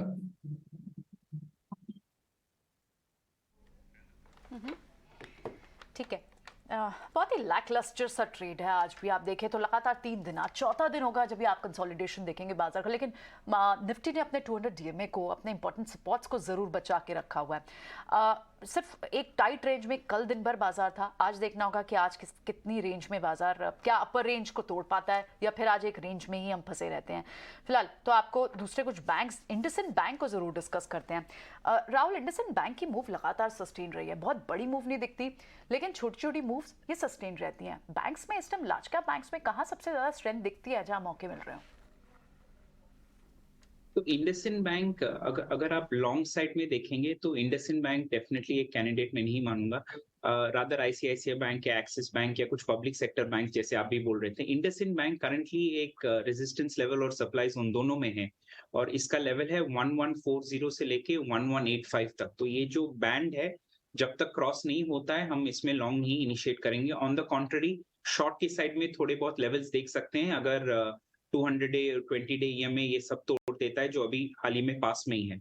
तो लॉन्ग के candidates definitely axis bank, ICICI bank होगा। लॉन्ग इंडसइंड बैंक हम नहीं इनिशिएट करेंगे अभी। आप इसे ठीक है, थोड़ा सा तो व्यू बना हुआ है क्योंकि आप देखें तो जितने भी पीएसयू बैंक्स हैं, जिस तरह की मूव उनकी पिछले कुछ क्वार्टर्स में रही है, वहां पर कई बड़े एमएफ्स ने प्रॉफिट भी बुक किए हैं। अब प्राइवेट स्पेस बैंक्स चल रहे हैं as compare to public space banks, लेकिन एक व्यू अभी राहुल का इस स्पेस पर नहीं बनता हुआ दिख रहा है। ठीक है, कुछ और स्टॉक्स भी देखते हैं जहां पर आप इनफैक्ट बैंक्स तो प्रेशर में ही हैं। कुछ एसबीआई बैंक ने सबसे ज़्यादा ड्रैग किया है, लगभग आधे % की गिरावट वहाँ है। एचडीएफसी बैंक वीक है और साथ ही कुछ दूसरे अगर बैंक्स देखें, हालांकि प्राइवेट स्पेस बैंक्स इतनी बुरी प्रदर्शन नहीं कर रहे हैं, लेकिन इस बीच क्या मूव्स पॉसिबली पुल बैक में खरीदने का मौका या फिर इन डिप्स में खरीदने का मौका एमएनएम या मारुति को बनता है? संतोष, थोड़े से सबड्यूड हो गए हैं ये, एक कंसोलिडेशन के रेंज में चला गया है एमएनएम भी, फॉर दैट मैटर मारुति भी। इनको खरीदने का समय कब फेवरेबल दिखता है आपको? कहाँ एंट्री पॉइंट ढूंढना चाहिए? यस, एमएनएम की बात करें तो इसने एक अच्छा मोमेंटम दिखाया था, फिर उसके बाद एक हेल्दी प्रॉफिट बुकिंग भी देखने को मिली है। बॉटम आउट हो रहा है, बेस बना रहा है, मेरे हिसाब से बॉटम तो बन चुका है। मोमेंटम कब पकड़ेगा वो कहना मुश्किल है, बट जो एक्यूमुलेट करना चाहते हैं एमएनएम को डेफिनेटली एक्यूमुलेट कर सकते हैं। ऊपर में 1260 के आसपास इसको रेजिस्टेंस जरूर है, जब 1260 क्रॉस करेगा तो मुझे लगता है कि अच्छी तेजी बन सकती है स्टॉक में, फिर 1320 1340 तक की अपसाइड देखने को मिल सकती है। नीचे अब 1180 एक अच्छे सपोर्ट का काम करेगा। मारुति की बात करें तो मारुति भी कहीं ना कहीं बेस बनाने की कोशिश कर रहा है। नीचे में हम 8500 मेरे हिसाब से एक अच्छा सपोर्ट लेवल बन चुका है। ऊपर हालांकि 8900 से 9000 एक सप्लाई जोन है, तो ये भी एक कंसल्टेशन मोड में है। जिस दिन 9000 का लेवल क्रॉस करेगा उस दिन इसमें भी मोमेंटम बनते दिखेगा, तो व्यू पॉजिटिव है, बट एक्यूमुलेट करे धीरे धीरे। एज ए ट्रेडिंग अभी बेट नहीं बन रहा क्योंकि स्टॉक कंसल्टेशन मोड में है। ठीक है, कंसोलिडेशन मोड में आपको ये दिख रहे हैं स्टॉक्स और इसलिए आपको यहाँ मूव नहीं दिख रही, लेकिन आज क्या इंडस टावर पे एक मूव दिख सकती है? इसमें यहाँ पर एक अच्छा शॉर्ट कवरिंग का बाउट भी दिख रहा है और इसको भी हम चलिए बात करेंगे। लेकिन इस बीच जिस बड़े इंट्रैक्शन की हम बात करते हैं कृष्णा मेमानी के साथ, अजय बात कर रहे हैं, आपको लिए चलते हैं वहाँ। जी हाँ, हम अपने व्यूअर्स के लिए एक और बड़ी एफआईआई वॉइस आज लेके आए हैं। यहाँ ET Now स्वदेश पे हमेशा कोशिश करते हैं कि traders, investors, short term, intraday, weekly, positional, portfolio और लॉन्ग टर्म इन्वेस्टर, सभी तरह के मार्केट पार्टिसिपेंट्स को एक 360 डिग्री व्यू पहुँचाएं ताकि आप बेहतर इन्वेस्टर और ट्रेडर बन सकें। और उसी लिए हम आज जो व्यू लेके आए हैं एक बहुत इंपॉर्टेंट व्यू है। हमारे साथ लफायत कॉलेज के CIO कृष्णा मेमानी जुड़े हुए हैं। अपने व्यूअर्स को ये बताना ज़रूरी है, कृष्णा हमारे साथ अमेरिका से जुड़ रहे हैं और वो बड़े बड़े ग्लोबल फंड्स जैसे ओपेनहाइमर, इन्वेस्को, ऐसे $multi billion फंड्स के साथ काम कर चुके हैं और अब एक एजुकेशन एंडाउमेंट फंड जो अगेन $multi billion फंड है, उनके साथ काम करते हैं। कृष्णा, ET Now स्वदेश पे हमसे बात करने के लिए बहुत बहुत शुक्रिया। सबसे पहले मैं आपसे जानना चाहूँगा, ग्लोबल मार्केट्स में एक रैली चल रही है और लोगों का ये व्यू बन रहा है कि शायद ग्लोबल सेंट्रल बैंक सब जो इकोनॉमिक डेटा नरम होता हुआ जा रहा है, इसके चलते शायद अपना रेट हाइक का सिलसिला पॉज कर देंगे और इसलिए बड़ी खुशी की लहर है। आप ग्लोबल जो डेवलपमेंट्स हैं उनको कैसे देख रहे हैं अभी? हमारे ग्लोबल मार्केट्स की सबसे बड़ी प्रॉब्लम थी महंगाई बहुत बड़ी कोविड के कारण। वो उसमें तरक्की हो रही है, लेकिन अभी भी बहुत टाइम लगेगा सब कुछ ठीक होने में। यहाँ पे यूनाइटेड स्टेट्स में the federal reserve interest rate बढ़ा रहे हैं, वो कुछ दिन और बढ़ाते रहेंगे। एंड जब तक उनकी इंटरेस्ट रेट बढ़ाने की पॉलिसी चेंज नहीं होती, अब हम ये नहीं कह सकते कि भाई जो प्रॉब्लम थी वो पूरी सॉल्व हो गई। कृष्णा, आप इतने साल से अमेरिका में हैं, कुछ 3-4 डेकेड से तो आप ग्लोबल मार्केट के अलावा इंडिया मार्केट भी देखते हैं क्योंकि आप भारतीय मूल के हैं। मैं आपसे जानना चाहूँगा कि इंडिया में इस समय क्या हो रहा है आपकी नज़र में? IMF और वर्ल्ड बैंक बोलते हैं कि इंडिया एक चमकता हुआ सितारा है पूरे ग्रोथ के मामले में। टिम कुक इंडिया आए हुए हैं अभी और बड़े बड़े ग्लोबल CEOs इंडिया का दौरा करना चाहते हैं, कारोबार करना चाहते हैं। आपका क्या व्यू है इंडियन मार्केट्स पे? देखिए, इंडिया अगले दो तीन डेकेड्स के लिए एकदम बहुत ऊंची पहुंच पे है। यहाँ पे ग्रोथ अच्छी है, यहाँ पे पॉलिसीज अच्छी हैं। इनके कारण इंडिया में जो ग्रोथ होगी वो सारे अलग और देशों से जहाँ पे ग्रोथ काफी ऊंची होती थी उनसे भी ज्यादा ऊंची होगी और ज्यादा सस्टेन्ड होगी। तो ये अभी गोल्डन पीरियड आने वाला है इंडिया का ग्रोथ अगले 10-20 सालों में। भारत का सुनहरा इस समय चल रहा है और अगले 10-20 साल हो सकता है। आपके ये शब्द काफ़ी ज़्यादा बहुत ज़्यादा उत्साह कर देंगे हमारे ट्रेडर्स और इन्वेस्टर्स को। मैं ये जानना चाहूँगा कि जो ट्रेडर इन्वेस्टर वर्ग है हमारा देश का, हमने ये भी देखा है कि एक बहुत यंग ट्रेडर्स इन्वेस्टर्स का एक बहुत बड़ा तबका बाजार से जुड़ता चला जा रहा है। ऐसे इन्वेस्टर ट्रेडर्स को आपका क्या मैसेज रहेगा, क्योंकि आप इतने लंबे दौर पे एक सक्सेसफुल इन्वेस्टर रहे हैं। लोग बोल रहे हैं कि ये 401 के मोमेंट है इंडिया का, जो यूएस में जैसा हुआ था कि एक नई जनरेशन मार्केट में आई थी। तो हमारे इन्वेस्टर ट्रेडर्स को आपका क्या मैसेज रहेगा? तो अगर आप यूएस का एक्सपीरियंस लें तो यूएस में प्राइस अर्निंग्स मल्टीपल पिछले 1980s के पहले करीब 10 या 15 होता था, लेकिन पिछले 30 साल में ये फाइनेंशियलाइजेशन के कारण वो मल्टीपल 17, 18, 20 के करीब आ गया। और उसमें कोई ऐसा नहीं है कि वो टेम्पररी ऊंचा होता है फिर नीचे हो जाता है। ये सस्टेन हिसाब है, ये बहुत सालों से चल रहा है। और जैसे जैसे नए पार्टिसिपेंट्स आते हैं मार्केट में, उनके कारण वैल्यूएशंस ऊपर होते हैं। तो मेरा ख्याल है कि ये इन्वेस्टमेंट बूम जो इंडिया में हो रहा है, ये कैपिटल फॉर्मेशन के लिए भी बहुत अच्छा है और मार्केट्स के लिए भी बहुत अच्छा है और इन्वेस्टर्स के लिए भी बहुत अच्छा होगा लॉन्ग टर्म में। ऑलराइट कृष्णा, बहुत बहुत शुक्रिया आज हमसे बात करने के लिए यहाँ ET Now स्वदेश पे और अपने व्यूज़ शेयर करने के लिए ग्लोबल मार्केट और इंडियन मार्केट पे। बहुत बहुत शुक्रिया। ये थे कृष्णा मेरवानी, दिग्गज ग्लोबल मार्केट इन्वेस्टर, इंडिया के बारे में अपना व्यू दे रहे थे और इन्वेस्टर्स और ट्रेडर्स के लिए सलाह भी। चलिए, तो संतोष मीना और हमारे साथ राहुल घोष बने हुए हैं और सुमित मुलचंदानी भी है हमारे साथ। तो बाजार बहुत ही लैकलस्टर मूव दिखा रहा है आज भी और बड़े ट्रिगर्स अर्निंग्स से जरूर आएंगे आज, रिलायंस के नंबर और उसके बाद फिर ICICI बैंक के नंबर्स। एक बार ICICI बैंक के ट्रेड को डिस्कस करते हैं। संतोष, बैंक्स में ICICI बैंक पर आप क्या ट्रेड लेकर जाएंगे? यस, ICICI बैंक की बात करें तो ये पिछले कुछ दिनों से इसमें एक करेक्शन देखने को मिल रहा है, बट ओवरऑल स्ट्रक्चर बुलिश है। नीचे इसमें 888, 890 के आसपास एक अच्छा सपोर्ट है, तो पॉजिटिव व्यू रहेगा जब तक ये स्टॉक 875 के ऊपर बना हुआ है। तो बाइंग बना के रख सकते हैं विद स्टॉप लॉस ऑफ 875। ऊपर में 920 का टारगेट रहेगा और 920 क्रॉस करता है तो हमें 955 तक के टारगेट देखने को मिल सकते हैं। मुझे लगता है ICICI बैंक मार्केट के सेंटिमेंट्स को चेंज करने में काफ़ी इंपॉर्टेंट रोल प्ले करेगा, तो इसके जो रिजल्ट्स आएंगे वीकेंड पर वो काफ़ी इंपॉर्टेंट रहेंगे। तो शायद मंडे को मार्केट को एक डायरेक्शन मिल सकता है एक 4-5 दिनों के कंसोलिडेशन के बाद। 5 दिन के कंसोलिडेशन का डायरेक्शन मिलेगा, तो यानी ICICI बैंक कैश में खरीद के जाएंगे या कोई ऑप्शन का भी ट्रेड समझ आता है?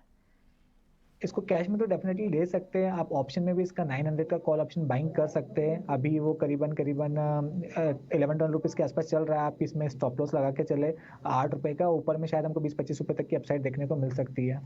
चलिए, लेट्स होप कि अगले हफ्ते डायरेक्शन बाजार को मिले। लेकिन ऐसे में मिड कैप स्टॉक्स में आज कुछ और नाम ऊपर आए हैं जहां अच्छी मूव है। डिलीवरी में एक अच्छी मूव आज दिख रही है राहुल, 4.5% की मूव यहां दिख रही है।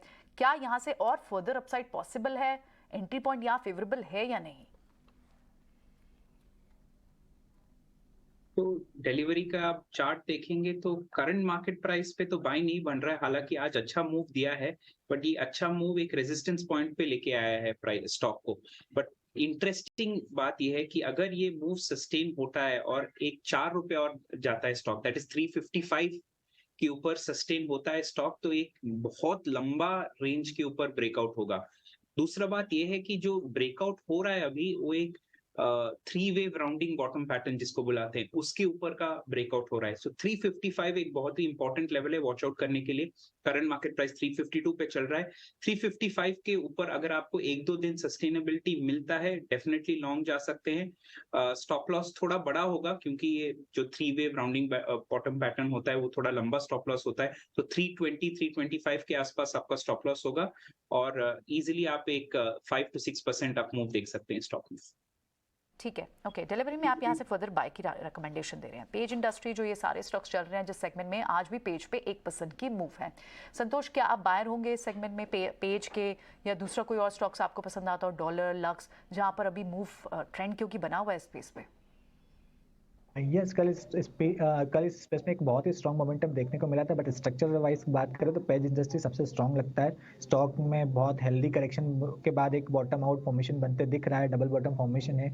इमीडिएटली एक 40,600 के आसपास एक जरूर रेजिस्टेंस रहेगा, लेकिन मुझे लगता है कि इसमें 44,000 के टारगेट आने वाले दिनों में जल्दी देखने को मिलेंगे। तो एज ए ट्रेडिंग और एज ए इन्वेस्टमेंट बेट यहाँ पे खरीदा जा सकता है इस स्टॉक को। ऑटो एंसिलरी स्टॉक्स में बाइंग वापस, ऑटो ये इंजीनियरिंग स्टॉक्स में वापस से बाइंग शुरू हो गई है। देखिए अब किर्लोस्कर ऑयल इंजन में फ्लैट मार्केट में भी आज अच्छी बाइंग रिबाउंड होती हुई नजर आ रही है, करीब 2% ऊपर है। राहुल जरा इसके चार्ट्स चेक करके बताएंगे। सो किर्लोस्कर ऑयल इंजीनियरिंग के आप देखेंगे तो बहुत कुछ टाइम से सपोर्ट ले रहा है 20 डे ईएमए पे, और 20 डे ईएमए से ही बाउंस करके वापस ऊपर जाता है। जो जब भी एक करेक्शन आता है आप देखेंगे 20 डे ईएमए से बाउंस करके ऊपर जाता है। ये बहुत ही हेल्दी साइन है एक अप ट्रेंडिंग स्टॉक पे, क्योंकि एक अप ट्रेंडिंग स्टॉक को एक छोटा सा प्रॉफिट बुकिंग हमेशा देखना जाहिर सी बात है और अच्छी बात है। तो लॉन्ग जा सकते हैं स्टॉक में। आई मीन एक्सीलेंट चार्ट्स पे तो एक्सीलेंट लग रहा है, मोमेंटम इंडिकेटर्स भी अच्छा दिख रहा है। एल्डर वॉन्ड बैंड करके होता है जो भी एक मोमेंटम इंडिकेटर है, वो भी पॉजिटिव साइड की तरफ ही इशारा कर रहा है। तो डेफिनेटली बने रहना चाहिए इस स्टॉक में। त्रिवेणी टर्बाइन भी, ये देखिए सेम स्पेस के स्टॉक्स हैं लेकिन अच्छी बाइंग दिखा रहे हैं। संतोष सर, त्रिवेणी टर्बाइन में देखिए एक बड़ा ब्लॉक आया था, आपको याद होगा, वो पूरा एब्जॉर्ब हो गया लगता है, वापस से बाइंग आ रही है। डॉक्टर साहब 3 महीने का चार्ट लेके आइए त्रिवेणी टर्बाइन का। ये देखिए ये एक करेक्टिव फेज में आया, करीब 280-90, फिर वहां से चाल जो ली है 345-46, 400 लेके जाएगा क्या एक बार संतोष?